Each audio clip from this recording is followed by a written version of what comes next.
कई मुद्दे होते हैं जो मौसमी होते हैं, कई होते हैं जो सदाबहार होते हैं।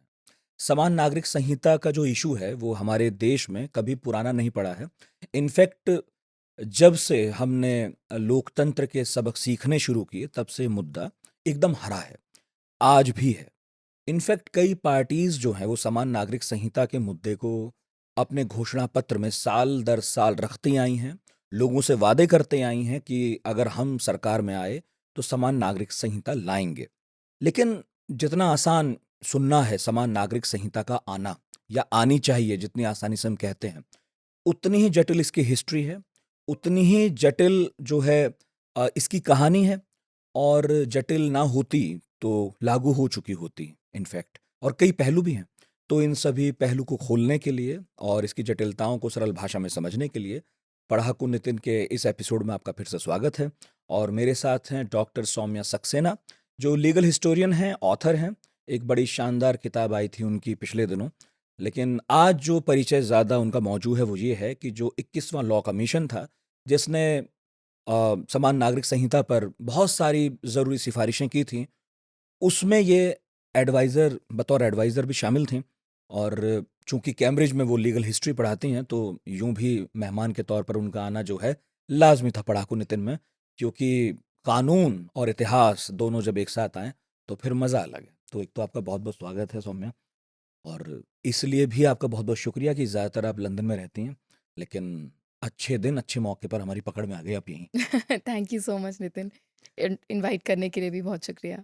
अब मुझे मालूम है लीगल हिस्टोरियन की जो पढ़ाई-लिखाई है बहुत भारी-भरकम होती होगी। ये भी पता है आप पढ़ाती हैं।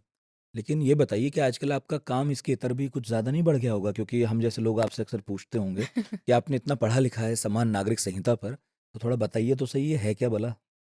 नहीं, ये बात है, लेकिन मैं बहुत ओपन हूँ इस कॉन्वर्सेशन के लिए, क्योंकि मुझे लगता है सामान्य नागरिक संहिता के बारे में हम चर्चा बहुत करते हैं, हुँ, लेकिन बहुत कम पता है लोगों को हुँ, इसके बारे में कि इसका एक लीगल कानूनी मतलब क्या है? क्या इससे हम सिर्फ़ फैमिली लॉ की बात कर रहे हैं? क्या इससे रिलिजन पे, धर्म पे कोई फ़र्क पड़ेगा? क्या हुँ। शादी की विधि पे कोई फ़र्क पड़ेगा?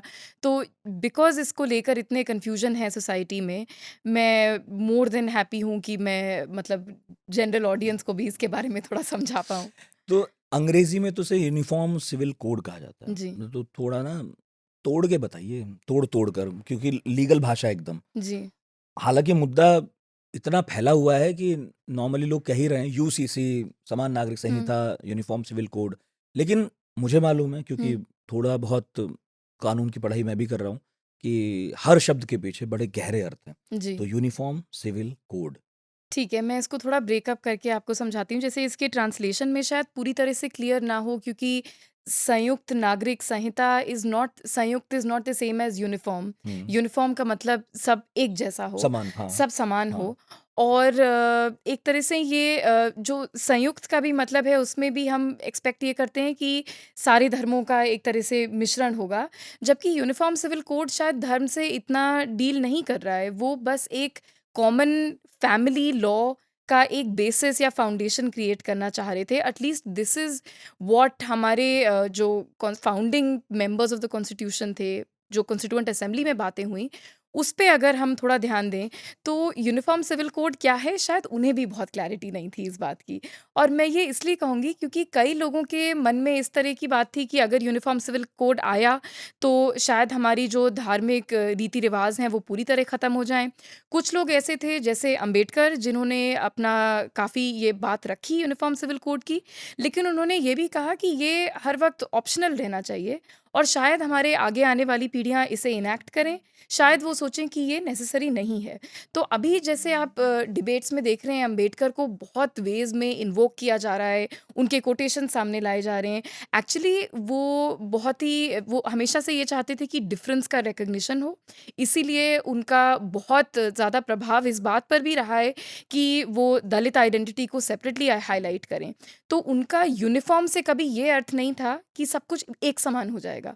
उनका यूनिफ़ॉर्म से ये अर्थ था कि कोई भी किसी भी व्यक्ति का फंडामेंटल राइट कहीं पे कॉम्प्रोमाइज़ ना हो। तो ये अंबेडकर का मानना था और कई हद तक देखा जाए, काफ़ी हद तक देखा जाए, तो नेहरू भी इससे सहमत थे। लेकिन बहुत और कॉन्स्टिट्यूएंट असेंबली में मेंबर्स थे जैसे हज़रत पोहानी थे और कई ऐसे थे जैसे के.एम. मुंशी थे, तो उन्हें यूनिफ़ॉर्मिटी का कोई अलग अर्थ लगता था। तो एक तरफ कुछ मुस्लिम मेंबर्स थे, उन्हें लगता था अगर यूनिफ़ॉर्म सिविल कोड इम्पोज़ हो, तो ये कॉन्टेक्स्ट आप ध्यान में रखिए 1940s की बात है, तो पार्टीशन हो के चुका था, बहुत हिंदू-मुस्लिम वायलेंस था, काफ़ी हिंदी-उर्दू की भी डिबेट इसी समय शुरू हो रही थी कि कौन-सी नेशनल लैंग्वेज रही थी। इस समय सेपरेट इलेक्टोरेट्स जो मुस्लिम्स के थे वो भी ख़त्म कर दिए गए थे माइनॉरिटी रिपोर्ट के अंतर्गत। उसी समय ऐसी कई सारी कन्वर्सेशंस हो रही थीं जिससे नेहरू को भी लगा और कई सारे कॉन्स्टिट्यूएंट असेंबली मेंबर्स को लगा इंक्लूडिंग अंबेडकर कि शायद ये वक्त सही नहीं है और शायद हम अगर पर्सनल लॉ को कोडिफाई करें जो हिंदू कोड बिल की बात उस समय चल रही थी तो भी हम पर्सनल लॉ को फंडामेंटल राइट्स के साथ एक तरह से अलाइन कर सकें, दोनों का एक सिमिलर हो जाएँ दोनों, मतलब आज की बहस नहीं है वायलेट हो। बल्कि एक पुरानी बहस है एक पुरानी कि जो बहस हमारे है। मूल अधिकार हैं, हाँ, जो जो हमारे हमें मिलने चाहिए जी। फंडामेंटल राइट्स जो हैं, और दूसरी तरफ ये जो कानून हैं, हुँ, इनके बीच में विरोधाभास ना हो, हुँ, कॉन्ट्राडिक्शन ना हो, हुँ। कैसे दोनों को हम बराबर कर लें। बराबर कर कोशिश ये सकें। थी, हाँ, कोशिश ये थी। लेकिन तब कामयाब नहीं हो सके लेकिन लोग। तब कामयाब इसलिए भी नहीं हुआ क्योंकि इतना कन्फ्यूज़न था, कुछ लोग ऐसे थे जो कह रहे थे कि आप यूनिफ़ॉर्म सिविल कोड कर लीजिए, लेकिन हमें हिंदू कोड बिल नहीं चाहिए। तो शायद उन्हें ये अंदाज़ा ही नहीं था कि यूनिफ़ॉर्म सिविल कोड से हिंदू लॉ भी अफ़ेक्ट होगी। यूनिफ़ॉर्म सिविल कोड से मुस्लिम लॉ, पारसी लॉ, सारे लॉ अफ़ेक्ट होंगे। तो उस समय चूँकि इस बात पे कोई क्लैरिटी नहीं थी एंड ओवर द इयर्स हुआ क्या कि uniform civil code originally CPM की लेफ्ट पोज़ीशन रही है। आगे शाहबानों तक जब ये मुद्दा आगे बढ़ा तब भी सीपीएम की पोजीशन यही थी कि हमें यूनिफॉर्म सिविल कोड चाहिए। इट इज़ ओनली 80s के बाद जब एक तरह से यूनिफॉर्मिटी को होमोजेनाइजेशन के साथ देखा जाने लगा, क्योंकि बाबरी का मुद्दा एक साथ उठा शाहबानों के मुद्दे के साथ, इसलिए जो वुमेन्स मूवमेंट था वो भी थोड़ा अब हेजिटेट करता है यूनिफॉर्म सिविल कोड को एंडोर्स करने के लिए। क्योंकि देखिए कोई भी जो कानून हम बनाते हैं उसका एंड रिज़ल्ट ये नहीं हो सकता कि हम इतने डाइवर्स कंट्री को हमेशा होमोजेनाइज़ेशन करने की कोशिश करें। कानून का एंड गोल, एंड रिज़ल्ट कानून का बेसिकली मतलब यही होता है कि हम लोगों को अधिकार दे सकें हुँ, या उनके अधिकार प्रोटेक्ट कर सकें।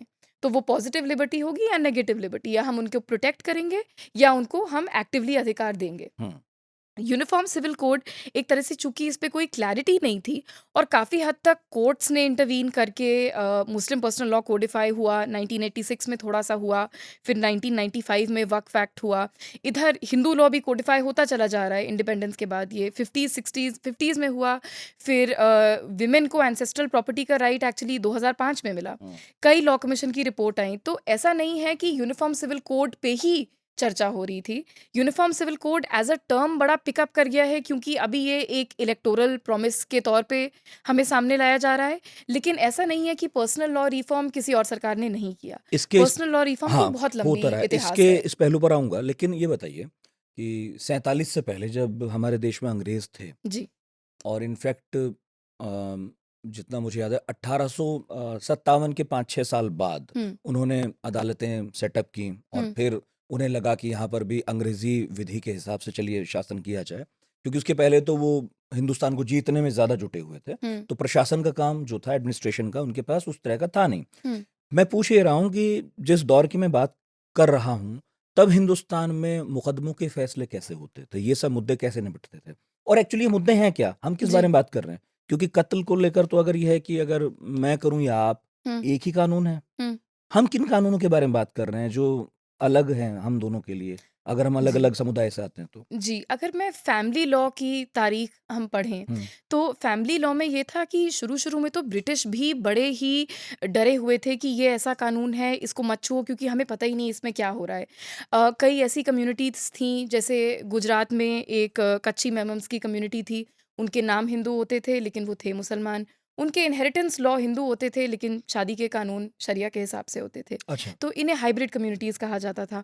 ऐसी कई कम्युनिटीज़ थीं, ब्रिटिश रूल के अंदर उन्होंने सिविल लॉ कोडिफ़ाई करने की काफ़ी कोशिशें की, लेकिन उनका सिविल लॉ कोडिफ़ाई करने का एक तरह से उनका अर्थ उस ये नहीं था कि हम भारतीय लोगों को अधिकार दें, उसका इन्हें ये चाहते ये थे कि हमारे लिए यहाँ पे रूल करना आसान हो जाए। आसान हो जाए। तो एक तरह से उन्होंने जितने भी सिविल लॉ या क्रिमिनल लॉ के कानून कानून लाए वो सिर्फ एडमिनिस्ट्रेटिव एक सोच की वजह से लाए और फैमिली यहाँ लॉ पे रोक के उन्होंने मैं ऐसे पूछ रहा हूँ आपसे जी ताकि समझने वालों के लिए आसान रहे कि जब हम क्रिमिनल लॉ कहते हैं, सिविल लॉ कहते हैं, हम्म क्या 2 तरह के कानून होते हैं?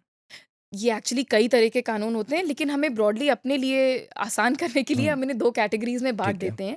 तो सिविल लॉ के अंदर भी बहुत कानून होते हैं। क्रिमिनल लॉ तो हो गया देखिए जो बहुत क्लियर तरीके से कोई चीज़ जो किसी का राइट जिन्हें हम वायलेट करता फौजदारी के है। मुकदमे कहते हैं, जी सिर फोड़ एग्जैक्टली दिया, हाँ, कत्ल कर दिया, लूट कर कत्ल कर ली, दिया, लूट बलात्कार कर ली, हुआ, ये चोरी कर सब, ली, इस तरह के वो ठीक है। सारे क्रिमिनल लॉ हो गए। इसके अलावा बाकी सब? सिविल लॉ और बाकी सब कुछ बचा लेकिन सिविल लॉ के अंदर भी एक एडमिनिस्ट्रेटिव लॉ आएगा, एक फैमिली लॉ आएगा। अभी हम जिस मुद्दे पे बात कर रहे हैं वो फैमिली लॉ का हुआ। हाँ, फैमिली लॉ पे ब्रिटिश को भी काफ़ी टाइम तक नहीं समझ आया कि हम इसे कैसे डील करें। उसके भी 2 आर्ग्यूमेंट हैं। एक आर्ग्यूमेंट ये था कि चलो इस कानून को मत छुओ, शायद वो और कानून हमें अमेंड करने दें और कानून अमेंड करने पे कोई भारत के लोगों की तरफ से कोई वो आवाज़ ना उठाए।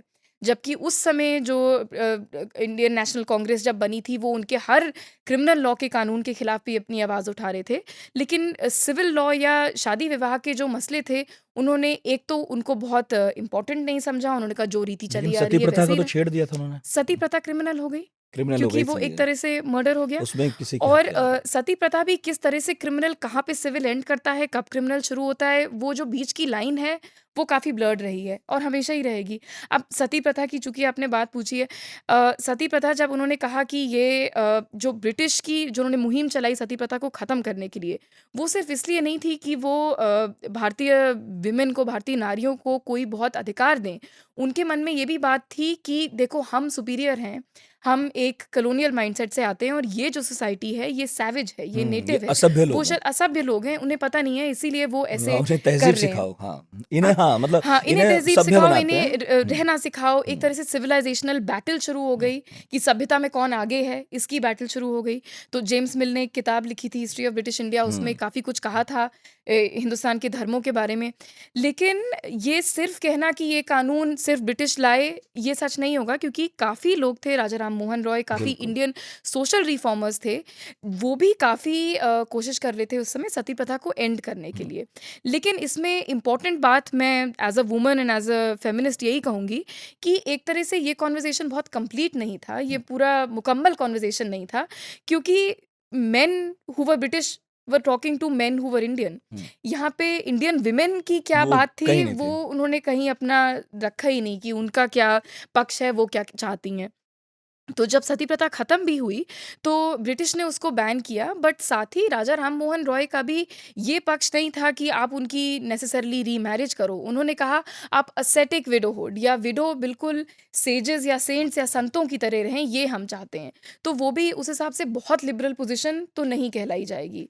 लेकिन चूँकि उस वक़्त कॉन्टेक्स्ट ये था कि शायद लोग मान लें इस कानून को अगर हम कहें कि विडोहुड ठीक है, शादी फिर से मत करो। लेकिन धीरे-धीरे करके 19th सेंचुरी में ब्रिटिश ने काफ़ी रिफ़ॉर्म के तौर पे काफ़ी इस तरह के लेजिस्लेशन वो लाए। सती प्रथा बहुत ही क्लियरली एक तरह से मर्डर या सुसाइड के तौर पे भी देखा जा सकता है, इन अ वे दैट फैमिली लॉ थोड़ा ज़्यादा कन्फ्यूज़िंग है। और ये कन्फ्यूज़िंग है, ये एम्बिगुअस है, ये हमेशा से ही इस तरह का रहा है। इसीलिए ब्रिटिश ने भी इसे इस यही सोच के कभी-कभी एक एक इसमें हिस्टोरियन का मतलब एक तरह की सोच ये है हिस्ट्री में कि इन्होंने दे डिडंट केयर, उन्हें फ़र्क नहीं पड़ा कि इसमें क्या क्या हो रहा है निजी कानून में। और दूसरी उनकी तरफ से दूसरी हिस्टोरियंस की एक बात जो वो रखते हैं वो ये है कि उन्हें फ़र्क पड़ा लेकिन उन्होंने सोचा कि ये हम छेड़ेंगे तो बहुत ज़्यादा सैलाब आएगा, लोग ठीक है, हमसे ऑब्जेक्शन करेंगे। ठीक है, तो जो कोडिफ़िकेशन लेट कॉलोनियल पीरियड में शुरू हुआ 1930s या 40s के दौर में, वो इंडियन रिफ़ॉर्मर्स ने ही शुरू किया। ठीक है। वो जो 1937 में 2 एक्ट आए, एक आया शरीयत एप्लीकेशन एक्ट, दूसरा आया Muslim women's dissolution of Muslim marriages act 1939। और उसी समय एक हिंदू लॉ कमिटी भी बन चुकी थी, अंबेडकर काफ़ी एक्टिव थे, काफ़ी women members, AIWC all India women's conference बहुत एक्टिव थी और उन लोगों ने एक Indian women's Hindu women's right to property act 1938 पे टेबल किया। तो इसमें chronology again is hmm, important क्योंकि पहले कोडिफ़िकेशन मुस्लिम लॉ में हुआ और उस वक़्त इतना पोलराइज़ेशन नहीं था। तो मतलब काफ़ी हद तक ये जो वुमेन्स ऑर्गनाइज़ेशन थी वो मुस्लिम लॉ को भी देख रही थी, हिंदू लॉ के रिफॉर्म को भी, डाउरी की भी चर्चा हो रही थी उस समय। उसके बाद तो हिंदू वो लॉ में कोडिफिकेशन शुरू महिलाओं के हुआ। नज़रिए से ज़्यादा देख रहे थे। महिलाओं के नज़रिए से ठीक है। ज़्यादा देख रहे थे और काफ़ी आई हैव टू से काफ़ी एलीट लेड मूवमेंट था। उस समय बिल्कुल। जो पढ़े-लिखे लोग थे वो ही इस मूवमेंट को आगे लीड कर रहे थे। बहुत ऑन द ग्राउंड मूवमेंट नहीं था, तभी इतनी कानूनी बात हो रही थी। अभी जैसे हम देखा जाए तो सब कानून की ही नहीं, लोग अपने घर-घर में लोग बात कर रहे हैं कि ये प्रथा अनफेयर है, ये चीज़ मेरे साथ गलत हुई शादी में। लेकिन उस समय ये काफ़ी कानूनी तौर पे बात हो रही थी। हुँ। इसलिए लेट 40s में जितने भी इंटरवेंशंस आए हैं वो काफ़ी मीनिंगफुल हैं। वहीं से शुरू हो गया था। मैं ये नहीं कहूँगी कि इंडिपेंडेंस के बाद एकदम से सबकी आँखें खुल गईं। लेट बिल्कुल कॉलोनियल नहीं पीरियड खुली में शुरू एक्चुअली। हो गई हाँ। थी। हाँ। तो हम जब बात करते हैं इन कानूनों की तो ये शादियों के बारे में है। हुँ। ये उत्तराधिकार के बारे में है यानी विरासत। जी, बाप की विरासत बेटी को कितनी मिलेगी, बेटे को कितनी मिलेगी, है ना? जी। और किस बारे में है ये? और अडॉप्शन के बारे में है, अगर एडॉप्शन आप के अपना बारे में बच्चा उत्तराधिकारी। हाँ, कोई अडॉप्ट करना चाहते हाँ, हैं, और माइनॉरिटी गार्डियनशिप के बारे में हाँ। है, और सक्सेशन, इनहेरिटेंस, डिवोर्स, हुँ, मैरिज, काफ़ी सारे ऐसे हुँ। मुद्दे हैं जो फैमिलीज़ को रिलेट करते हैं, बिल्कुल। जो इसके अंतर्गत तो आते हैं। हिंदुस्तान इतना बड़ा मुल्क है, इतनी जी, तरह के लोग रहते हैं, जी। तो भाई 47 में तो पैदा हुआ नहीं ये मुल्क। हुँ, और जो कस्टम्स थे, जो अलग-अलग परंपराएँ थी, वो भी 47 में पैदा नहीं हुँ। हुईं। जी, तो बिल्कुल। हम जो बात कर रहे हैं, यानी ये लबो-लुआब है कि पहले से चल रही रीतियों, परंपराओं के अकॉर्डिंग लोग चलना चाहते हैं, समुदाय हुँ, चलना चाहते हैं। और एक अगर कानून बनता है, एक सरकार आई, कानून बनाना चाहती है कि चलिए सबको बराबर हुँ, अधिकार दिए जाएँ, तो वो कर इसलिए नहीं पाए क्योंकि सबके कस्टम्स ऑलरेडी चल रहे थे हुँ। उन टेरिटरीज़ में और ये टकरा रहे थे समान नागरिक कानून बनाने में। ये समझें हम, ये निष्कर्ष है इसका? नहीं, मैं थोड़ा-सा इसको और क्लैरिफ़ाई करना चाहूँगी कि ऐसा आप नहीं अपनी है कॉफ़ी कि बनाती चलें। Thank you. हुँ, इसमें मैं बस इतना क्लैरिफ़ाई करूँगी कि ऐसा नहीं है कि सरकार अभी ये कोशिश कर रही है। हुँ, सरकारों ने बहुत कोशिशें इसके पहले की हैं रिफ़ॉर्म लाने की, वो काफ़ी हद तक सक्सेसफुल भी हुए हैं। कोडिफ़िकेशन ऑफ पर्सनल लॉ ये कोई नई मुहिम नहीं है। ये 1950s में हुआ, 1960s में हुआ, 70 में तो बहुत ज़्यादा हुआ। और उसके बाद 1980s में हुआ, शाबानो का वो तो हमारी लिविंग मेमोरी में है। उसके बाद 2000s में हुआ, 2001 में क्रिश्चियन लॉ अमेंड हुई। तो ऐसा नहीं है कि हम uniform civil code, personal law reform कोई पहली बार यही सरकार आके कर रही है। हुँ, हर सरकार ने फैमिली लॉ में कोई ना कोई रिफ़ॉर्म करे हैं। अच्छा, दूसरी बात जो आपने पूछी कि हुँ, काफ़ी तरह की परंपराएँ हमेशा से चलती हुँ, आई हैं। हमेशा से देखिए इंडिया बहुत डाइवर्स कंट्री है, और अगर जितने चेंजेस आए भी हैं, कई हद तक अभी तक यूनिफ़ॉर्म सिविल कोड इसलिए भी नहीं किया क्योंकि पर्सनल लॉ रिफ़ॉर्म में कंप्लायंस नागरिकों की ज़्यादा रही है। अब हुँ, ये बात मैं थोड़ा समझाना चाहती हूँ। कंप्लायंस का मतलब ये हुआ कि अगर मैं कहूँ कि जैसे शाहबानो का एक रियल एग्ज़ाम्पल ले लेते हैं, शायद सुनने वालों के लिए आसान हो जाए फिर। हुँ, तो जैसे शाहबानो का केस हुआ, उसमें काफ़ी बात चली कि मुस्लिम पर्सनल लॉ में शादी के बाद 3 महीने के अंदर ही मेंटेनेंस होती है, उसके बाद मेंटेनेंस नहीं दी जाती है डिवोर्स्ड वुमन हुँ, को। हुँ, अब इसमें काफ़ी चर्चा हुई, लोगों ने कहा नहीं, मुस्लिम लॉ का असली अर्थ अगर देखा जाए तो ऐसी बात नहीं है। मुस्लिम वुमेन को प्रोटेक्शन दिया जा सकता है। इस पे फिर कानूनी बात हुई, इस पे मज़हबी बात हुई। कानून के तौर पे ये कहा गया कि जो नया एक्ट लाई कांग्रेस उस समय 1986 में, उसमें ये कहा गया कि मुस्लिम वुमेन के पास दोनों प्रोविज़न होने चाहिए। अगर वो चाहें तो सेक्शन 125, जो हमेशा से सारे हिंदुस्तानी नागरिकों के पास उसका ऑप्शन है यूज़ करने का मेंटेनेंस के लिए, तो अगर आपको आपके जो भी मतलब मेंटेन करते हैं, जो भी ब्रेड अर्नर हैं फैमिली के, वो ना मेंटेन करें, चाहे आप उनके पेरेंट्स हों या उनकी वाइफ हों, आप क्लेम कर सकते हैं। अगर if you are facing destitution, अगर आप पॉवर्टी फेस कर रहे हैं, और ये कानून लागू रहा। कई लोगों का ये एक गलतफ़हमी है कि शाबानों के बाद ये कानून शायद मुस्लिम वुमेन के पास नहीं है। ऐसा गलत है, आज भी वो यूज़ कर सकती हैं। इसके साथ ही साथ एक नया कानून बना, जिसमें उन्होंने कहा कि मुस्लिम पर्सनल लॉ के अंतर्गत भी इस तरीके से हम एक लिख दे रहे हैं किस तरीके से वुमेन को मेंटेनेंस मिलेगी। अब इसके बाद एक जजमेंट आई, दनियल लतीफ़ी जजमेंट 2001 में। उसमें जज ने कहा कि ये दोनों ही एक्ट वैलिड हैं, सेक्शन 125 भी चलेगा, साथ ही साथ ये Muslim women's protection of rights on divorce act भी साथ ही साथ चलेगा। क्योंकि मुद्दा अगर ये है कि मुस्लिम वुमेन को मेंटेनेंस सिर्फ़ 3 महीने की मिलेगी, इसमें हमारा अरबी से हिंदी और इंग्लिश में ट्रांसलेशन में दिक्कत हो रही है। एक्चुअल वर्ड फॉर मेंटेनेंस अरबी में होगा मता। मता। मता। अब मता को उन्होंने कहा कि एक्चुअली इसका मतलब मेंटेनेंस नहीं है, इसका मतलब है प्रोविज़न फॉर मेंटेनेंस। प्रोविज़न का मतलब हुआ कि आप उसके लिए एक तरह का एक प्रोविज़न क्रिएट कर एक देंगे, प्रावधान एक कीजिए। प्रावधान क्रिएट कर देंगे, लेकिन वो प्रावधान 3 महीने के अंदर ही क्रिएट होगा, लेकिन ज़िंदगी भर चलेगा। तो इसका मतलब ये हाँ। नहीं है कि मुस्लिम वुमेन को मेंटेनेंस 3 महीने के बाद नहीं 90 मिलेगी। दिनों के अंदर आप एक 90 प्रावधान दिनों बनाइए, हाँ। लेकिन वो प्रावधान चलेगा ज़िंदगी भर। चलेगा ये नहीं कि ज़िंदगी 3 भर। महीने में खत्म तो होगा। ये जजमेंट आने के बाद काफ़ी क्लैरिटी मिली कि एक्चुअली ऐसा नहीं है कि मुस्लिम पर्सनल लॉ में कोई रिफ़ॉर्म नहीं आ रहा है। तो 1986 में ये हुआ, फिर 2001 की बात करें तो उस समय अरुण जेटली जी ये लाए थे कानून क्रिश्चियन पर्सनल लॉ में रिफ़ॉर्म करने के लिए, क्रिश्चियन मैरिज एक्ट को उन्होंने रिफ़ॉर्म किया। और इसके पहले वाला अशोक सेन ने लीड किया था ये मुस्लिम पर्सनल लॉ वाला कानून। फिर 2005 में फिर से हुआ इस पे चर्चा, हिंदू वुमेन को राइट टू एंसेस्ट्रल मतलब प्रॉपर्टी मिला। लगातार जो लगातार हम कुछ ना बातें अभी कुछ कह हो रहे रहा है। थे कि उत्तराधिकार हो, चाहे हाँ, विरासत वाला हो तो रहा है चेंज। ये नहीं है कि यूनिफ़ॉर्म सिविल कोड कहीं आसमान से आएगा और औरतों की सारी प्रॉब्लम्स ठीक कर देगा। हुँ। मुझे इस नैरेटिव से इनफैक्ट यही एक मुश्किल है कि यूनिफ़ॉर्म सिविल कोड को एक सॉल्यूशन के तौर पे देखा जा रहा है कि ये आपकी सारी प्रॉब्लम्स का समाधान है। अब ये जितनी भी प्रॉब्लम्स थी, ऐसा नहीं है कि हिस्ट्री में पहले औरतों का जो मूवमेंट रहा है उन्होंने समाधान नहीं सोचे। उन्होंने भी समाधान सोचे, उन्होंने भी कई तरह की मूवमेंट्स चलाए थ्रूआउट हिस्ट्री और उसकी वजह से काफ़ी बेनिफिट्स भी मिले। हुँ। इसीलिए शायद अभी जो इंडियन वुमेन्स मूवमेंट है, वो थोड़ा-सा कन्विंस नहीं हो पा रहा है कि यूनिफ़ॉर्म सिविल कोड ही एक सॉल्यूशन पर है, सौम्या ये इसलिए। बताइए कि जैसे नागरिक संहिता, समान नागरिक संहिता जो है, जी। अब आप सबको समान नागरिक संहिता में बाँध नहीं सकते अगर ये बात उस वक़्त लोगों को मालूम थी, जो संविधान बना रहे थे, चाहे उसमें नेहरू हैं, अम्बेडकर हैं। हुँ, जब मालूम ही थी और उन्होंने हिंदुस्तान को देखा था, समझा था, वो नेता थे, जीत कर भी आए और लगातार लिखते पढ़ते थे। तो फिर ऐसी कोई ज़िद थी क्या? कोई लक्ष्य रखा भी क्यों कि हम कभी समान नागरिक संहिता लाएँगे? जब मालूम ही था कि इतने बड़े देश में जो अलग-अलग कस्टम से चलता है, वो ला ही नहीं सकते। तो यही करना था जो आप कह रही हैं कि पर्सनल लॉ बोर्ड जो है, उसमें संशोधन होते रहते। ऐसी कोई कभी बात ही ना उठती कि हम कभी एक छतरी के नीचे सबको लाना ही है? नहीं देखिए, एक उनकी एस्पिरेशन ज़रूरी नहीं है कि यही थी कि सबको एक छतरी में लाना है। यही एक इम्पॉर्टेंट चीज़ है यूनिफ़ॉर्म सिविल कोड के बारे में समझने की, कि ज़रूरी नहीं है यूनिफ़ॉर्म सिविल कोड का मतलब हो एक कानून जो सब पे लागू हो। यूनिफ़ॉर्म सिविल कोड एक ऑप्शनल कानून भी हो सकता है और टू अ ग्रेट एक्सटेंट ये 1940s की जैसे हम बात कर रहे हैं अभी कि 1948 में जैसे अम्बेडकर ने कहा था कि इसमें आप ऑप्शनल एलिमेंट इंट्रोड्यूस कर दीजिए। उन्होंने कर दिया ऑप्शनल एलिमेंट, उन्होंने बना दिया स्पेशल मैरिज एक्ट। स्पेशल कि मैरिज किसी को एक्ट अगर एक शादी करनी हो किसी तो को अब करनी स्पेशल है, मैरिज आप एक्ट में कर स्पेशल लें। मैरिज एक्ट में करिए, हुँ। आपके बच्चे इंडियन सक्सेशन एक्ट में इनहेरिट करेंगे, पर्सनल लॉ से आप ऑप्ट आउट कर गए। तो ये कहना कि अभी यूनिफ़ॉर्म सिविल तो कोड नहीं है, ये भी गलत लोग है। ज़्यादातर इसे चुनते क्यों नहीं हैं?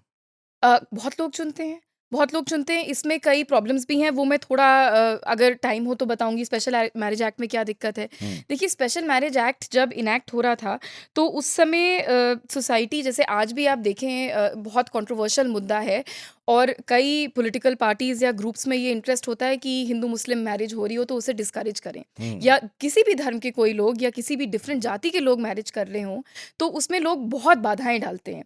तो स्पेशल मैरिज एक्ट जब क्रिएट हुआ तो उसे बड़ा ही मुश्किल लेजिस्लेशन बनाया।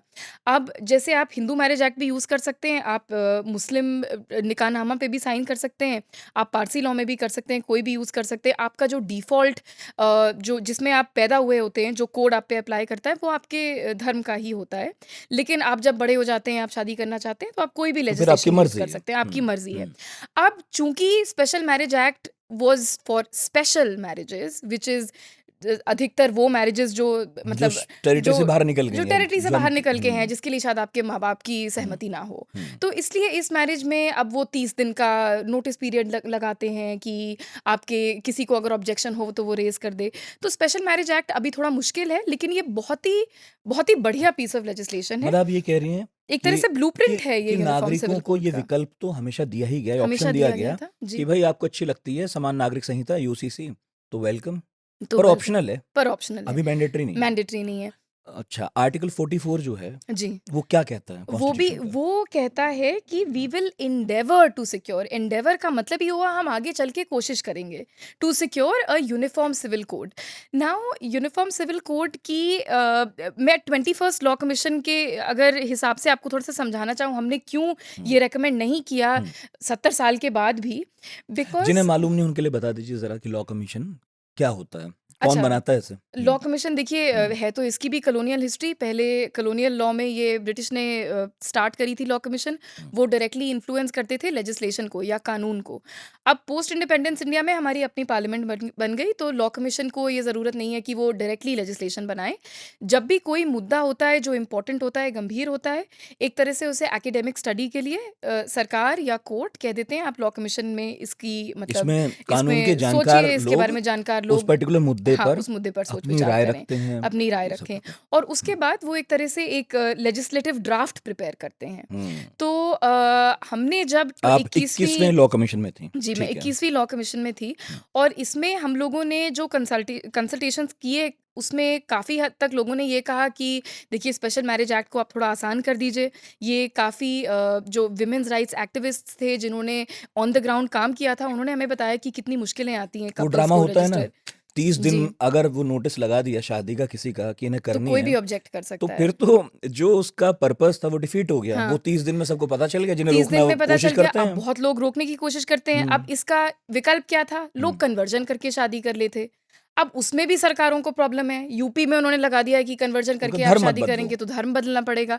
अब देखिए 2 लोग जो करना चाहें वो करें, चाहे वो धर्म बदलें, चाहे ना बदलें। हाँ, तो इस बात को कंट्रोवर्शियल बनाना तो ये हो गया कि हम स्पेशल मैरिज एक्ट को आसान नहीं बनाएँगे, हम कन्वर्जन को क्रिमिनलाइज़ कर देंगे। तो हम एक तरह से मुद्दा यही है ना कि हर बार हम इंटर रिलिजियस मैरिज को डिफ़िकल्ट बनाने के लिए अभी देखिए ये जो विमेन्स मूवमेंट है ये क्यों ये यूनिफ़ॉर्म सिविल कोड से कन्विंस नहीं हो पा रहा है। क्योंकि यूनिफ़ॉर्म सिविल कोड का मुद्दा इस समय थोड़ी पॉलिटिकल बात कहूँगी भाजपा रख रही है। हुँ। यही बात अगर कोई और रखती, कोई और पॉलिटिकल पार्टी रखती तो शायद इस पे इतनी कंट्रोवर्सी नहीं होती। लेकिन ये कंट्रोवर्सी क्यों है समझना ज़रूरी है। भाजपा ने कई बार ऐसी चीज़ें कही हैं जो देख के लगता है कि शायद मैरिज इक्वालिटी इससे नहीं मिलेगी, शायद धर्मों में इक्वालिटी मिल जाए, शायद मुस्लिम पर्सनल लॉ ख़त्म हो जाए। लेकिन समलैंगिक विवाह पे उनकी क्या पोज़ीशन है कि हम उनके खिलाफ हैं। उनकी क्या पोज़ीशन है इंटर रिलिजियस मैरिज में कि हम उनके खिलाफ हैं। उनकी क्या पोज़ीशन है कन्वर्जन पे, हम उसके खिलाफ हैं। उनकी क्या पोज़ीशन है लिविंग रिलेशनशिप्स पे, वो इनके खिलाफ हैं। ये मैं खुद नहीं कह रही हूँ, मैंने सेंटर में एफ़िडेविट देखे हैं, सुप्रीम कोर्ट के सेंटर से जो एफ़िडेविट आते हैं, उसमें उनकी ये पोज़ीशन रहती है। चूँकि इनकी इस तरह की पोज़ीशन है, हमें पता नहीं कि मैरिज इक्वालिटी है इसका मकसद कि कोई और मकसद है। तो तो इसलिए देखिए, कन्फ्यूज़न हो गया। इसलिए कन्फ्यूज़न हो गया।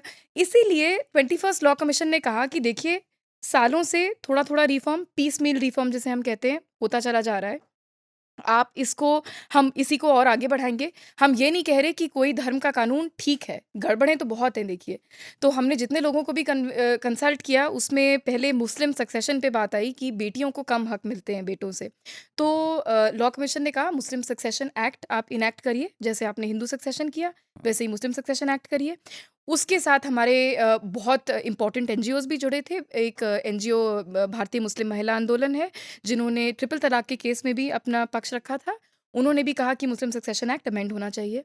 हमने हिंदू लॉ में भी परिवर्तन लाने की कोशिश की, हिंदू अनडिवाइडेड फैमिली है जैसे, उससे एक्सेप्शनल टैक्स बेनिफिट्स मिलते हैं। उस पर आऊँगा, बहुत सवाल हैं उस हाँ। पर। हुँ, हाँ, तो मतलब जनरल पॉइंट मैं इस समय यही कह रही हूँ कि हुँ। यूनिफ़ॉर्म सिविल कोड के अलावा लोगों ने हमने एटलीस्ट लॉ कमीशन में ये देखा कि जो कंप्लायंस होती है, लोगों की कानून को मानने की इच्छा ज़्यादा होती है, अगर वो उनके धर्म का ही कानून हो। वही। अब यूनिफ़ॉर्म सिविल कोड होगा तो शायद हो सकता है, अब पता नहीं क्या होगा, लेकिन क्यों हैं इतने लोग जो स्पेशल मैरिज एक्ट में नहीं शादी कर रहे हैं? हुँ। क्यों हैं इतने लोग जो अपने धर्म के ही अंडर रजिस्टर कर रहे हैं क्योंकि अभी शादियाँ? भी शादी वगैरह मतलब भले ही आप उसे कहिए कि एक कॉन्ट्रैक्ट है ये वो, लेकिन उसे फिर भी धर्म से तो जोड़ा जाता है। धर्म से जोड़ा अब हम जाता है। फेरे तो पड़ते ही हैं हुँ, और फिर हम इसको अगर वरमाला डालते हैं, उसका रेफ़रेंस उठाते हैं अपनी जी, पुरानी कहानियों से जी। धार्मिक, तो हुँ, वो है कि हम जब हुँ, भी कोई घर लेते हैं, हुँ। तो यूँ तो फिर वो प्रॉपर्टी ले रहे हाँ, हैं हम, लेकिन देखा जाए तो फिर हम वहाँ पर नारियल फोड़ रहे हैं, हवन यज्ञ कर रहे हैं। तो हाँ। हम हर चीज़ में हमारे घरों में धर्म का इतना दखल है कि हाँ। उसमें आप कितना भी पढ़िए, लिखिए, कानून की बात कीजिए, हुँ। लेकिन उससे पूरी तरह आप नहीं और छूटना नहीं चाहते खुद भी। छूटना नहीं और ज़रूरी हुँ, नहीं है कि सारे रिवाज़ गलत हों या इनमें हाँ, कोई प्रॉब्लम हो। बिल्कुल। द प्रॉब्लम ओनली बिकम्स कि अगर हम किसी एक कम्युनिटी के इतिहास को, उनके लॉ को कहें कि ये गलत है, हाँ, बट हमारी हिस्ट्री पूरी ठीक हो चुकी है।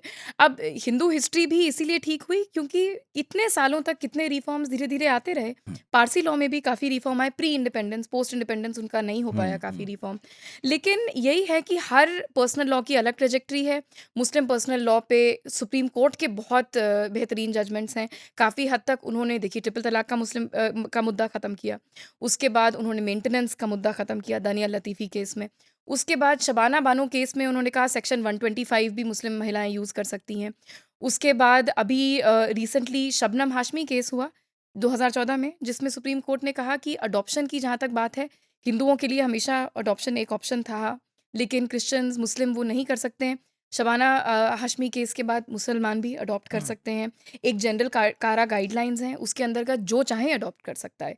तो जिन्हें अपने धर्म का एक डिफरेंट काइंड ऑफ फॉलो करना है डिफरेंट वे में, वो ये ना करें। लेकिन जिनके पास ऑप्शन होना चाहिए, उनके पास ऑप्शन हर चीज़ का है। बिल्कुल। इनहेरिटेंस का भी, सक्सेशन का भी, शादी का भी, अडॉप्शन का भी। हुँ, तो अनुच्छेद 44 में ये है कि हम समान नागरिक संहिता की तरफ बढ़ेंगे और बढ़ेंगे। इसलिए इसे मूल अधिकार में शामिल नहीं किया गया, जी। बल्कि संविधान के नीति निर्देशक तत्वों में शामिल है, हुँ, जो दरअसल वो लक्ष्य हैं, हुँ। जिनकी तरफ कभी न कभी स्टेट बढ़ना चाहता है। और स्टेट बढ़ता हिंदुस्तान को रहा है, बढ़ना है। हमेशा से बढ़ता रहा है। ये सारे जितने भी एग्ज़ाम्पल्स मैं आपको दे रही हूँ, हुँ। ये सारे एग्ज़ाम्पल्स हैं कदम एक यूनिफ़ॉर्म सिविल कोड की तरफ। मतलब जो आप कह रही हैं जी। उससे ये लग रहा है कि ज़्यादातर तो देखिए हम क्या करना चाहते हैं, समान बनाना चाहते हैं नागरिकों को, समान इस सेंस में बनाना चाहते हैं कि भई जो आपके यहाँ धर्मों के कानूनों में असमानताएँ हैं, उन्हें आप हुँ, दूर कर लो।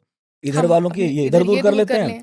तो कुल मिलाकर जो लैंगिक भेदभाव है हुँ, महिलाओं से, जी, उसको ख़त्म करना ज़्यादा इम्पोर्टेंट है। जी। तो एक करना है, एक कानून लाना है, सबको एक के नीचे चलाना है, ये नहीं है, हुँ, बल्कि ये है कि अपने-अपने घरों में, हुँ। अपने-अपने कट घरों में आप ठीक कर लीजिए आप बस। ठीक कर आप कर नहीं, आप लीजिए, इधर कर बिल्कुल लीजिए। सही बात एग्ज़ैक्टली यही पॉइंट है क्योंकि देखिए कई कानून में ऐसा होता है जैसे हिंदू लॉ में डिवोर्स की जो प्रक्रिया है जो विवाह विच्छेद की प्रक्रिया बहुत लंबी होती है। अब मुस्लिम धर्म में ये कुछ ज़्यादा ही फ़ास्ट होती है, तो ज़रूरी नहीं है कि दोनों को सेम करना है। एज़ लॉन्ग एज़ मुस्लिम औरतों को भी उतना ही हक है जल्दी डिवोर्स करने का और हिंदू औरतों को भी वही अधिकार हैं, वही ग्राउंड्स फॉर डिवोर्स हैं, जिनके अंतर्गत वो डिवोर्स प्राप्त कर सकती हैं। तो जैसे कहा जाता है इक्वालिटी हमें चाहिए with in community, hmm. Community के अंदर इक्वालिटी हो, कम्युनिटीज़ के बीच में इक्वालिटी हो, वो तो हम हमारा देश कम्युनिटी उस पे बिल्ट ही नहीं है। छोड़कर इक्वालिटी की बात नहीं कर रहे हाँ, हैं। हम नहीं कह रहे आप किसी नई छतरी के नीचे जाएँ, हाँ। अपनियों के नीचे रहिए, और लेकिन वहाँ अपने बराबरी आप कर लीजिए। हाँ, अपनी बराबरी करते रहिए और हुँ, आप रिफ़ॉर्म करते रहिए। वही। और काफ़ी हद तक ये जो मुस्लिम वुमेन्स मूवमेंट जो आजकल बहुत मतलब एक्टिव है, हुँ। उनकी भी मेन इम्पोर्टेंट मतलब जो उनका विषय यही रहा है कि हम कुरान को भी बहुत लिबरल रिफॉर्मिस्ट वे में देखा जा सकता है।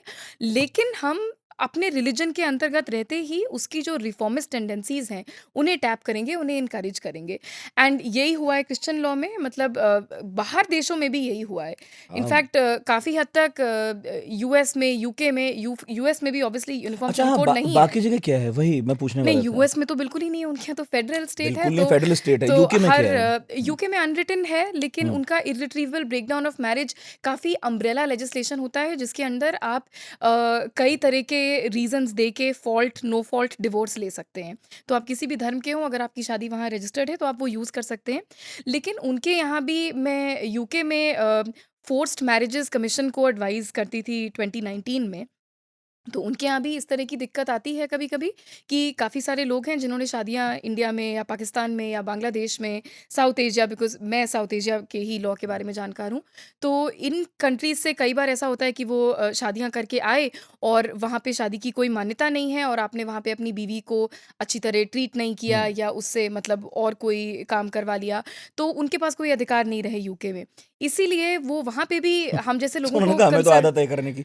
हाँ, तो नहीं, इस पे तो मतलब काफ़ी टीवी सीरियल्स वग़ैरह भी चर्चा भी हुई है कि वो किसी को भी लेके ज वहाँ पे ऑलरेडी उनकी वाइफ़ है, वो यहाँ किसी और से शादी करके ले गए, वहाँ पे उस तो शादी की उन्हें अजीब मान्यता लगा नहीं है। होगा कि ये भी होता है। तो उन्होंने का इसीलिए वो हम जैसे लोगों से अब कंसल्ट करके चाहते हुँ, हैं कि थोड़ा सेपरेट कोडिफ़िकेशन हो। देखिए, पूरी दुनिया लीगल प्लूरलिज़्म की तरह बिल्कुल। बढ़ रही है उस तरफ। ये कितना सुंदर टर्म है, मतलब ये बात मैं कहीं सुन भी रहा था कि सबको एक करना, सबको एक कानून में बांधना, ये उतना हाई वैल्यू मॉरल नहीं है हुँ, जितना ये कि हम अपनी अपनी जो विभिन्नताएं हैं, हुँ। जो हम अलग अलग हैं, इसे सेलिब्रेट करते हुए जी।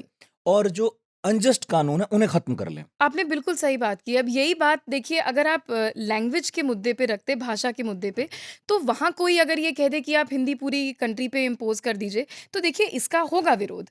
और वो विरोध शायद ठीक भी है, क्योंकि सबकी अलग-अलग भाषाएँ हैं। अगर हम भाषाएँ एक नहीं करना चाहते, तो हम कस्टम क्यों एक करना चाहते हैं? हम क्यों आइसोलेट करते हैं particular reasons for particular reasons in particular a, Muslim personal law को? ये मैं इसलिए कह रही हूँ क्योंकि अभी रिसेंटली एक स्टेटमेंट आया मिनिस्टर का कि हम 6th शेड्यूल को भी नहीं छेड़ेंगे, मतलब हम ट्राइबल लॉ को भी नहीं छेड़ेंगे, लेकिन हम फिर भी यूनिफ़ॉर्म सिविल कोड रख तो ये किस प्रकार का यूनिफ़ॉर्म सिविल मतलब कोड हुआ? पहले ही मानकर चल रहे हैं कि हम ले तो आएंगे, हम ले तो लेकिन आएँगे। सबको धीरे थोड़ा थोड़ा छूट देंगे। जब छूट देनी ही है तो नहीं, फिर देखिए, हम ट्राइबल को छूट देंगे, हम्म हम इसके अंदर ना समलैंगिक विवाह को मानेंगे, ना हम लिविंग रिलेशनशिप को मान तो आप कर किसके लिए रहे हैं यूनिफ़ॉर्म सिविल कोड? किसके लिए कर रहे हिंदू हैं? लॉ तो लोग क्या कह कोडिफ़ाइड रहे है, हैं? हाँ, पारसी लॉ भी अलग तरीके से कोडिफ़ाइड है और हिंदू लॉ में कभी-कभी मैंने ऐसे केसेस भी देखे हैं जैसे 9 साल लग गए सिर्फ़ डिवोर्स होने में। अब किसी और रिलिजन में अगर कोई आसानी से कोई वायलेंट मैरिज है, तो वो जल्दी डिवोर्स हो जाता है। तो इसमें परिवार के लिए अच्छा ही होता है क्योंकि दे कैन स्टार्ट अगेन, वो हुँ, फिर से अपनी ज़िंदगी हुँ। शुरू कर सकते हैं। बच्चों को इतनी एक वायलेंट मैरिज नहीं देखनी पड़ती है। तो विवाह विच्छेद जल्दी हो जाना इन इटसेल्फ प्रॉब्लम नहीं है, लेकिन मेन और वुमेन के लिए डिफरेंट कानून होना कि वुमेन डिवोर्स चाहें तो उन्हें ये सब प्रूव करना है, मेन डिवोर्स चाहें तो वो आसानी से कर लें, ये बात गलत है। लेकिन स्पीड ऑफ डिवोर्स उसमें कोई प्रॉब्लम नहीं है, राइट। मेथड ऑफ डिवोर्स मतलब कोई प्रॉब्लम इनफैक्ट नहीं है। आपके बोलने से याद आया, जितना मेरा ख़्याल है पाकिस्तान तक में ये है कि वहाँ पर भी जो मुस्लिमों के लिए है, अ, इन चीज़ों में परिवर्तन आया है, लेकिन उन्होंने भी अपने अल्पसंख्यकों को थोड़ा-सा छेड़ना मुनासिब नहीं समझा इन मामलों में। वहाँ भी इस तरह को लेकर एक मतलब संवेदनशीलता बनी हुई है, ये यूनिफ़ॉर्म सिविल कोड को लेकर भी। पूरा एशिया, पूरा सब इसी से जूझ रहा है। हम हाँ, अकेले नहीं। मतलब देखिए, बात सिर्फ़ एक तरह से देखा जाए तो पाकिस्तान में देखिए अल्पसंख्यक हिंदू की बहुत ही कम संख्या होगी, तो उन्होंने हिंदू डिवोर्स एक्ट इनैक्ट किया 2017 में, तो हुँ। समझिए बहुत ही रीसेंट है एक तरह से। तो वो बात मैं इंडिया पे इतनी लागू नहीं है, बहुत ट्रू भी नहीं है क्योंकि यहाँ पे जितने भी मतलब मुस्लिम्स हैं, एक तो माइनॉरिटी का नंबर काफ़ी ज़्यादा है और मुस्लिम पर्सनल लॉ काफ़ी रिफ़ॉर्म हुआ है। जो हमारे देश के अल्पसंख्यक हैं, उसमें ऐसा नहीं है कि किसी का लॉ बिल्कुल ही रिफ़ॉर्म ना हुआ हो। तो जितनी कम चर्चा पाकिस्तान या बांग्लादेश में हुई है हिंदू लॉ में या क्रिश्चियन लॉ में, वो इंडिया का केस बिल्कुल भी नहीं है। तो अगर ये कहा जाए कि हम अपने अल्पसंख्यकों को एक तरह से छूट दे रहे हैं, तो नहीं, उन्हें किसी प्रकार की छूट नहीं मिली है। ठीक उनके है। लॉ को खूब मैं अमेंड थोड़ा किया गया है। ऐसा समझूँ इसे, और कुछ सवाल फिर मैं लोगों के लूँगा जो उन्होंने भेजे थे, जी। है ना? मैंने बताया था आपको कि हमारे ग्रुप हैं, वहाँ से जी, जी। सवाल आए। अब मुझे कुछ-कुछ ऐसा लग रहा है कि जिस संविधान में समान नागरिक संहिता की बात है, हुँ। तो हमने जो अभी शुरू में बात की, वो लोग किसी और तरह की समान नागरिक संहिता की तरफ बढ़ना चाहते थे, और आज जो पॉलिटिकल फोर्सेस पावर गेम में शामिल हैं सभी, हुँ। वो किसी और तरह की समान नागरिक संहिता पर लोगों को राज़ी करना चाहते हैं। ऐसा कुछ देखने में आ रहा है? देखिए, मतलब हिस्ट्री ऐसी चीज़ है कि हम जाके समझने की कोशिश कर सकते हैं, बट मैं भी अभी यही कहूँगी कॉन्स्टिट्यूएंट असेंबली में कि बड़ा कन्फ्यूजन था। किसी को अंदाज़ा नहीं था कि यूनिफ़ॉर्म सिविल कोड से एक्चुअली होगा क्या? लेकिन मैं ये ज़रूर कहूँगी, जैसे आजकल काफ़ी फैशनेबल हो गया है कहने का कि नेहरू ने सब गड़बड़ कर दी। हुँ। अगर ये चाहते हुँ, तो ऐसा हुँ, नहीं हुँ। होता। लेकिन मैंने जहाँ तक काफ़ी क्लोज़ली ये डिबेट फ़ॉलो की, तो हिंदू कोड बिल के बाद देखिए, हिंदू कोड बिल जब इनैक्ट हो रहा था तो उसे तोड़ दिया गया और क्योंकि काफ़ी ज़्यादा उस पे ऑपोज़िशन था। विदिन कांग्रेस भी था, काफ़ी जनसंघ से भी था, काफ़ी आउटसाइड ग्रुप भी जो थे, वो जैसे राजेंद्र प्रसाद ही बहुत खिलाफ थे हिंदू कोड बिल के कोडिफ़िकेशन के। और इसी वजह से अंबेडकर उन्होंने ने कहा रिज़ाइन था कर कि मेरे दिया। पास आएगा, साइन नहीं करूँगा। मैं साइन उन्होंने कई बार वापस भी किया, राष्ट्रपति होकर तो भी। राष्ट्रपति होकर तो एक तरह से इसीलिए अंबेडकर ने रिज़ाइन किया इस मुद्दे पर। लेकिन नेहरू की काफ़ी हद तक कमिटमेंट थी पर्सनल लॉ को कोडिफ़ाई करने की, और ये सिर्फ़ सीमित नहीं था हिंदू लॉ के लिए। उन्होंने 1960 में क्रिश्चियन लॉ पे रिफ़ॉर्म स्टार्ट किया, इनफैक्ट अभी मैं 1961 पे मुस्लिम पर्सनल लॉ कमिटी बनाई। और जो शुरुआती हिंदू कोड बिल है, जी। यानी वो कुछ कानून जो अनजस्ट थे उन्हें हटाया, उसमें केवल हिंदुओं के नहीं बल्कि इसमें तो सिख, जैन, बौद्ध भी शामिल थे। वो तो इसलिए हो गया कि देखिए हिंदू उस समय डिफाइन करना इतना आसान नहीं था, तो उन्होंने हिंदू कोड बिल को इस तरह से लिखा है कि ये वो लॉ है जो मुस्लिम, पारसी और क्रिश्चियंस पे अप्लाई नहीं होता है। तो बाकी जितने भी थे वो इसके अंदर आ सब पे गए। होगा। हाँ, तो तो उन्होंने इस पर एक्टिवली आज नहीं आज डिफाइन किया हल्ला है। मच रहा है बाकी लोगों का। हाँ, क्योंकि वो अब कह रहे सिख हमने तो में हाँ भी नहीं बोली थी, हमारा क्यों हाँ, कर दिया? जी, जी। जी, तब भी उसके बाद हिंदू कोड बिल के बाद भी आनंद मैरिज एक्ट हुँ, काफ़ी हद तक प्रिवेल करता रहा। 2012 में आई थिंक दिल्ली गवर्नमेंट ने सिख मैरिज एक्ट भी एक तरह से उस पे बात काफ़ी चर्चा हुई हुँ, थी। उसमें बात इस मुद्दे पे हो रही थी, कोई विवाह विच्छेद की बात नहीं थी, उसमें यही बात थी कि आप शादी-विवाह के फंक्शन पे इतने पैसे ना खर्च करें और बहुत सिंपल सेरेमनीज़ रखें। लेकिन जब और ये इनैक्ट भी हो गया, लेकिन जब विवाह विच्छेद की बात आती है, तो अभी भी सिख कम्युनिटी हिंदू लॉ ही यूज़ कर सकते यूज़ हैं, कर सकते हैं। क्योंकि वो काफ़ी हद तक बुद्धिस्ट, जैन्स वगैरह सब हिंदू लॉ के ही अंतर्गत हुँ। आएँगे। अच्छा, बहुत सारे लोग पूछ रहे थे और आस्था मिश्रा हमारी एक लिसनर उन्होंने भी पूछा और मेरा भी मन था कि आप इस पर ज़रूर बात करें। एक प्रदेश ऐसा देश में बताया जाता है जो समान नागरिक संहिता फ़ॉलो कर रहा है, गोवा। उसे गोवा कहते हैं। जी। उनका क्या मॉडल है? इस पर हाँ, इस पर अभी रिसेंटली काफ़ी फिर से चर्चा होने लगी है। इसे देखा जाता है इस रूप में कि देखिए उस स्टेट ने कर लिया तो बाकी क्यों नहीं कर सकते। इसमें मैं बता दूँ कि वो कोई बहुत बढ़िया मॉडल तो नहीं है। अगर मैं लीगल पर्सपेक्टिव से देखा देखा जाए तो जैसे मैट्रिमोनियल प्रॉपर्टी, एक एग्ज़ाम्पल देती हूँ मैं हुँ, आपको। अब वो कहते हैं सारे धर्मों के लिए वो के लिए वो एक तरह से यूनिफ़ॉर्म है। हुँ। लेकिन क्या वो जस्ट है? वो एक दूसरा सवाल हो गया। इसीलिए मैं कह रही हूँ कि uniform is not equal to justice. तो अब यूनिफ़ॉर्म सिविल कोड में एक एग्ज़ाम्पल ये है कि जैसे मैट्रिमोनियल प्रॉपर्टी जो होती है, वो प्रॉपर्टी होती है जो आप शादी करने के बाद एज़ अ कपल एक्वायर करते हैं। ठीक है। तो मतलब मैट्रिमोनियल पति-पत्नी ने पति-पत्नी ने अपनी कमाई से अपनी कमाई से जो हासिल जो की है। हासिल किया है। ओके। अब इसके बाद अगर डिवोर्स हुआ या विवाह विच्छेद हुँ, हुआ, हुँ। या मतलब कोई भी अनबन हुई कपल के बीच में, तो ये मैट्रिमोनियल प्रॉपर्टी पे पति का हक ज़्यादा होता है कि वो डिस्पोज़ ऑफ कैसे करें।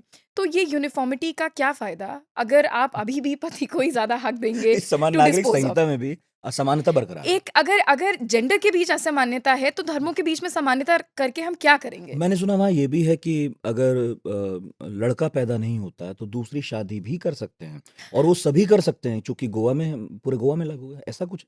नहीं, ऐसे बिगमी तो नहीं हुँ, अलाउड है, और हुँ, हुँ, काफ़ी हद तक उन्होंने चूँकि प्रॉपर्टी की कम्युनिटी कर दी है, काफ़ी कोशिश भी करी है एक सन की प्रेफ़रेंस को हुँ, मिटिगेट करने की, कम करने की।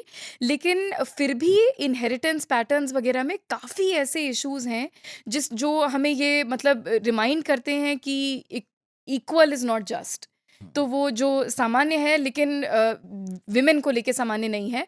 और मैं ये भी कहना चाहूँगी कि गोवा सिविल कोड भी पोर्टुगीज़ सिविल कोड से इन्फ्लुएंस्ड है, तो काफ़ी हद तक कैनोनिकल क्रिश्चियन लॉ का बहुत इन्फ्लुएंस है। तो वो कोई न्यूट्रल कोड नहीं है। उसमें भी उस पर अपना ठीक-ठाक हाँ। ईसाइयत के एक वर्ज़न का एक ठीक-ठाक प्रभाव है। ठीक-ठाक प्रभाव है। हाँ। नहीं, जैसे कि लोग कहते हैं देखिए फ्रांस ने कर लिया यूनिफ़ॉर्म सिविल कोड। फ्रांस का यूनिफ़ॉर्म सिविल कोड बहुत हद तक प्रोटेस्टेंटिज़्म से हुँ, प्रभावित है। तो हुँ। ज़रूरी नहीं है न्यूट्रल होगा। यही सवाल आजकल इंडिया में भी बहुत लोग पूछ रहे हैं कि अगर आप यूनिफ़ॉर्म सिविल कोड ले भी आए, हुँ। क्या ये न्यूट्रल होगा पूरी तरह से कि नहीं? तो न्यूट्रैलिटी, यूनिफ़ॉर्मिटी, इक्वालिटी, जस्टिस सब अलग-अलग मुद्दे हैं। और हमने तो सबकी खिचड़ी कर दी है हाँ फिलहाल जी, क्योंकि बहस इतने कानूनी ढंग से कोई कर नहीं रहा है, ना ज़्यादा लोग कानून समझते हैं, ना बिल्कुल। उनकी बारीकियों में जाते हैं। हुँ। एक ऐसा माहौल है जिसमें ये लग रहा है कि जो पार्टी ज़्यादा ज़ोर लगा रही है, उसके अपने एजेंडा होंगे इसलिए ज़ोर लगा रही है। हाँ, कोई इसे शायद उस तरह यही नहीं बात देखना हो। चाह रहा है जिस तरह से आप हुँ। बता रही हैं। हाँ, मतलब कोई इसकी कॉम्प्लेक्सिटी को समझने की ज़्यादा कोशिश नहीं कर रहा है। जो चीज़ कॉम्प्लेक्स लगती है, वो कह देते हैं चलो हम नहीं छेड़ेंगे ट्राइबल लॉ को, चलो हम हुँ। नहीं करेंगे 6th शेड्यूल। अभी नॉर्थ अब ईस्ट जो पूरा है हाँ जी। और वहाँ पर अभी एक घटना हुई जिसकी हम अभी हुँ, पॉडकास्ट से पहले बात भी शायद कर रहे थे। जी। कि वहाँ तो एक संगठन ने धमकी दे ही दी है हुँ, कि यदि आप लाए तो हम अपने जितने सारे विधायक हुँ, इनके घर जला देंगे। जी। तो केंद्र से ये आश्वासन आ गया है कि चलो आपको छोड़ आपको देंगे। छोड़ देंगे, तो जी। जब छोड़ना है तो फिर नहीं, आप यही सबको बात छोड़ते है जाएँगे देखिए धीरे-धीरे। यूनिफ़ॉर्म सिविल कोड अगर आपको सिर्फ़ इलेक्शन प्रॉमिस की तरह पूरा करना है, तो आप स्पेशल मैरिज एक्ट को कल कह दीजिए ये सब पे लागू होगा। सबसे आसान बात है, इस पे तो कोई चर्चा करने की ज़रूरत ही नहीं है। ये चर्चा इसीलिए करी जा रही है क्योंकि ये पॉलिटिकल मुद्दा है। अगर इसकी बारीकियों से को जेनुइनली समझना था, हुँ। तो हमने 21st लॉ कमीशन में ये काम ऑलरेडी किया है। आपने क्यों हमने कहा कि समझा ज़रूरी नहीं है? हमने यही यही बात थी जैसे आपने अभी जी। एग्जाम्पल दिया 6 शेड्यूल का। 6 शेड्यूल में हमने कंसल्ट किया, हमें अरुणाचल प्रदेश से रिप्रेजेंटेशन आया। ये क्या कहता है उन्होंने कहा सिक्स्थ कि शेड्यूल? हुँ, 6 शेड्यूल ये कहता है 6 शेड्यूल देखिए कॉन्स्टिट्यूशन का बहुत महत्वपूर्ण हिस्सा है। हुँ। इसमें ये लिखा है कि कई सारे ऐसे जो प्रदेश हैं जो नॉर्थ ईस्ट में हैं, उन्हें कई सारी सिविल लॉज़ से एग्ज़ेम्पशन मिला है। तो चाहे वो इनहेरिटेंस हो, चाहे वो शादी-विवाह का कोई कानून हो, चाहे वो बच्चों के अडॉप्शन का कोई कोई ऐसा कानून है क्या जो हम लोगों को जो उत्तर भारत में रहते हैं थोड़ा अजीब लगेगा लेकिन वहाँ बड़ा आम है? इनहेरिटेंस वहाँ पे हुँ। एक मैट्रिलिनियल प्रॉपर्टी होती है हुँ, कि हुँ। मदर की साइड की इनहेरिटेंस ज़्यादा प्रिवेल करती है।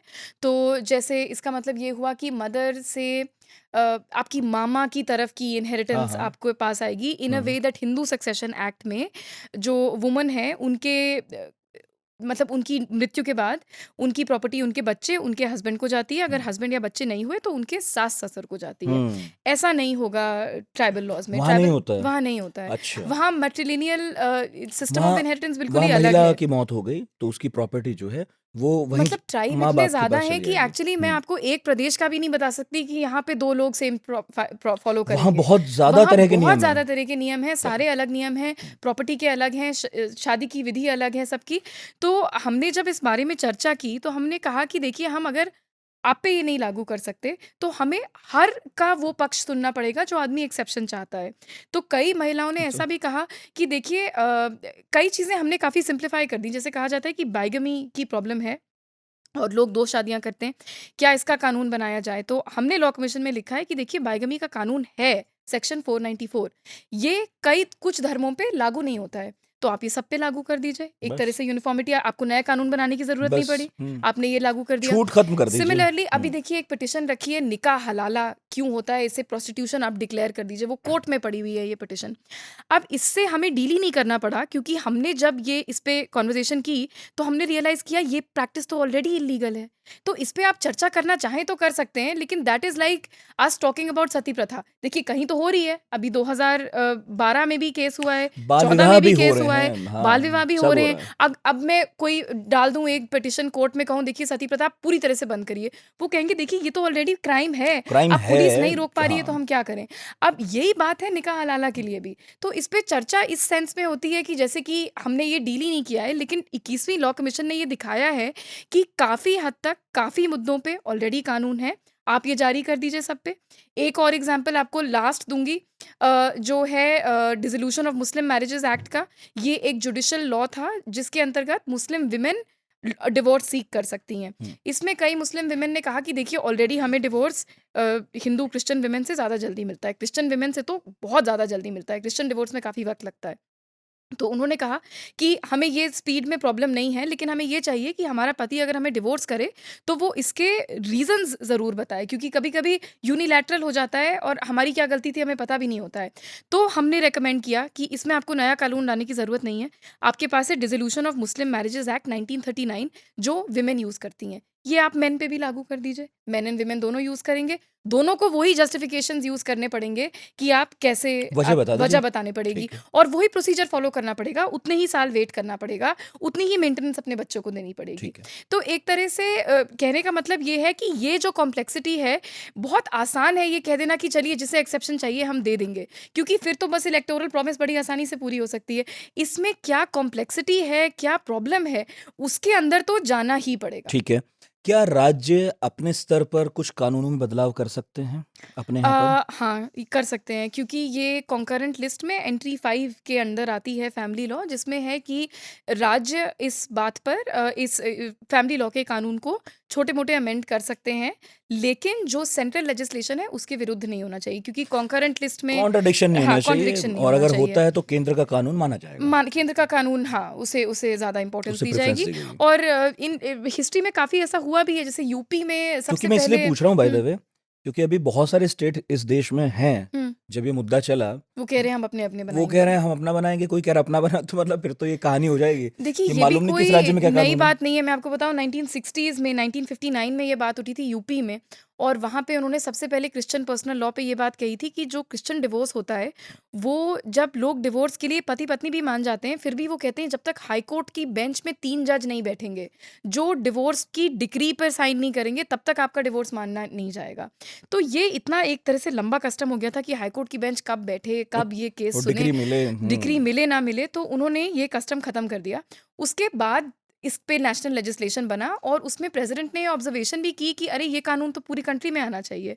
तो ये 2001 में फिर पूरे कंट्री पे लागू हो गया। लेकिन ऐसा कई बार हुआ है कि छोटे-मोटे कानून, जैसे तमिलनाडु में ये जो एंसेस्ट्रल प्रॉपर्टी की अभी बात हुई है, जो 2002 में एक सुप्रीम कोर्ट का जजमेंट आया है, जिसमें उन्होंने कहा है कि जो हिंदू महिलाएँ हैं, जो 2005 के बाद भी जिनकी के पहले की भी जिनकी बर्थ है, वो भी अब को-पार्सनर्स बन सकती हैं, या अपनी एंसेस्ट्रल प्रॉपर्टी में हक रख हकदार सकती हैं, बनेंगी, हकदार बन हाँ। सकती हैं। ये तमिलनाडु में था ऑलरेडी। और काफ़ी सारी कम्युनिटीज़ हैं जहाँ पे वो मैट्रिलिनियल सिस्टम ऑफ इनहेरिटेंस चला जा रहा था। तो ये नहीं है कि हिंदू लॉ कोडिफ़ाई हो गया तो सेम फिर हो गया, वो ये भी सेम तो नहीं समझिए है। कि कानून आने के बाद कितने लोग उसे मानते हैं, ये भी एक सवाल है। जैसे जी, दहेज पर है, बिल्कुल, तो बिल्कुल। दहेज क्या बंद हो गया है? जी, या जिस तरह से हिंदू महिलाओं को संपत्ति में अधिकार है, जी। तो कितनी महिलाएं अधिकार लेने जा रही हैं? वो तो भाई बिल्कुल से सही झगड़ा ना बात है। हो जाए इस चक्कर में सब चुप हैं। सब छोड़ देती हैं। कितने ऐसे केसेज़ हुए हैं। इनफैक्ट मैंने तो केस स्टडी एक ऐसी भी देखी थी जिसमें कि मतलब हमारी जनरेशन आई थिंक बहुत ज़्यादा जागरूक है, लेकिन जो हमारे पेरेंट्स की एक तरह से जनरेशन हुई, उसमें काफ़ी लोगों ने अपने भाइयों की तरफ अपनी प्रॉपर्टी हम्म। दे दी, क्योंकि उन्हें लगा कि नहीं, ये तो हम नहीं ले उन्हें सकते। समझा लिया कि हमें दहेज में जो समझा पैसा दिया दिया कि था वो वो ही था हो तो। गया, आपकी शादी में हमने जितना खर्चा किया वही आपकी प्रॉपर्टी का अधिकार हो गया। इन अ वे दैट, जैसे पारसी लॉ देखा जाए, पारसी लॉ में अगर आपने पारसी से शादी नहीं की, हम्म। किसी लड़की ने अगर किसी और से शादी कर ली, हाँ, तो वो इनहेरिट नहीं कर वो पाती तो हैं, बाहर हो गई, वो बाहर हो वो गईं। धर्म से ही इन बाहर अ हो गई एक वे तरह से। दैट अगर पारसी मैन हैं और आपने धर्म के बाहर शादी की, तो आपके सारे हक हैं, आपके बच्चों के भी हक हैं। लेकिन अगर आप वुमन हैं तो वो हक नहीं है। लेकिन उसके बावजूद भी जो पेरेंट्स की प्रॉपर्टी है, वो पारसी वुमेन को 1936 से गारंटीड है। तो वो ले लेती हैं अपने पेरेंट्स की property, in a way that Hindu women में एक तरह का कस्टम, एक सोच इस तरह की है कि नहीं, भाई को दे दी जा सकती है प्रॉपर्टी। तो कई लोग कोर्ट में लेके आते ही नहीं हैं। तो जो बात आपने अभी कही, जैसे कानून को मानना इम्पोर्टेंट है, और जहाँ तक कानून के मानने की बात है, अगर आप पर्सनल लॉ कोडिफ़ाई करेंगे, रिलिजन को बिना बहुत छेड़छाड़ करे, तो ज़्यादा लोग मानेंगे। यही बात हमने समझ के 21वीं लॉ कमीशन ने कहा था कि आप इंडिविजुअली सारे लॉ पर्सनल कोडिफ़ाई कर दीजिए, जिससे कि लोग अपना लॉ यूज़ भी करें। हम्म। इनफैक्ट कुछ सवालों के जवाब तो आपने दे दिए, फिर भी अभी नाम के साथ बता देता हूँ। अ, हमने बार बार जिक्र किया HUF का, जी। है ना, हिंदू यूनाइटेड फैमिली का। इसके बारे में निधि और अनिल विष्ट पूछ रहे हैं कि इसे थोड़ा समझाइए क्या है, और प्रदीप ने भी पूछा है कि HUF क्या है, क्योंकि जब एक शोर मचा है समान नागरिक संहिता हुँ। का, तो उसमें बहुत सारे लोग मानकर चल रहे हैं कि ये तो मुसलमानों के बारे में कुछ आएगा, और हम लोग तो ठीक हैं, सुरक्षित हैं, हमें कुछ नहीं होगा। लेकिन इसमें फिर कुछ लोगों ने समझाया कि ऐसा नहीं है, बहुत सारे लोगों पर बहुत तरह के प्रभाव पड़ेंगे, और हिंदुओं में भी एक HUF नाम की चिड़िया है, वो भी मारी जाएगी, और बहुत सारे लोग उससे बहुत पैसा बचाते हैं। जी, सो एचयूएफ एक तरह से है हिंदू अनडिवाइडेड फैमिली। तो अगर कोई फैमिली बिज़नेस है जिसमें आपके बच्चे भी उसी में इन्वॉल्व्ड हैं और जनरेशन से आप वही काम कर रहे हैं, तो आपको कुछ टैक्स बेनिफिट्स मिलते हैं, क्योंकि वो जो प्रॉपर्टी इनहेरिटेंस हो रही है, जो आपके शेयर्स भी बढ़ रहे हैं, सब कुछ एक फैमिली यूनिट के ही अंदर हैं। तो वो टैक्स बेनिफिट्स सिर्फ़ आपको Hindu undivided family as a unit जब उसे रिकॉग्नाइज़ करा जाएगा, उसे मान्यता दी जाएगी, तभी मिल सकते हैं।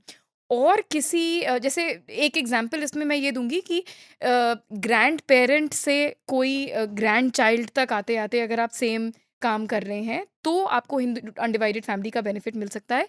इन अ वे दैट अगर आप मुस्लिम या क्रिश्चियन फैमिली पे हैं, तो आपका एक ही line of succession, only one step above line your line of succession देखा जाएगा कि अच्छा, आपको अपने पेरेंट्स पिता, की प्रॉपर्टी बस मिलेगी। पिता। हाँ, बस पिता। अनलेस आपके ग्रैंड पेरेंट्स विल कर दें, तो विल से तो पर्सनल लॉ का फिर मतलब ही हाँ, अलग हो गया। वसीयत बनाई तो वसीयत अलग अलग बात बात हो है, गई। हाँ, लेकिन हिंदुओं में माना जाएगा कि हिंदुओं में आपकी दादा लाई प्रॉपर्टी कहते अगर हैं आप हमारे यहाँ। हिंदू अनडिवाइडेड फैमिली का यूज़ कर रहे हैं, हाँ, तो जैसे मिलेगी। कि अगर आपकी फैमिली सर्विस में है, नहीं है, तो हिंदू सक्सेशन एक्ट के बाद आप अपने पेरेंट्स से ही इनहेरिट करते हैं। हुँ, तो हिंदू अनडिवाइडेड फैमिली बहुत ही स्पेसिफिक वे में बिज़नेसेस को प्रोटेक्ट करने के लिए आई थी।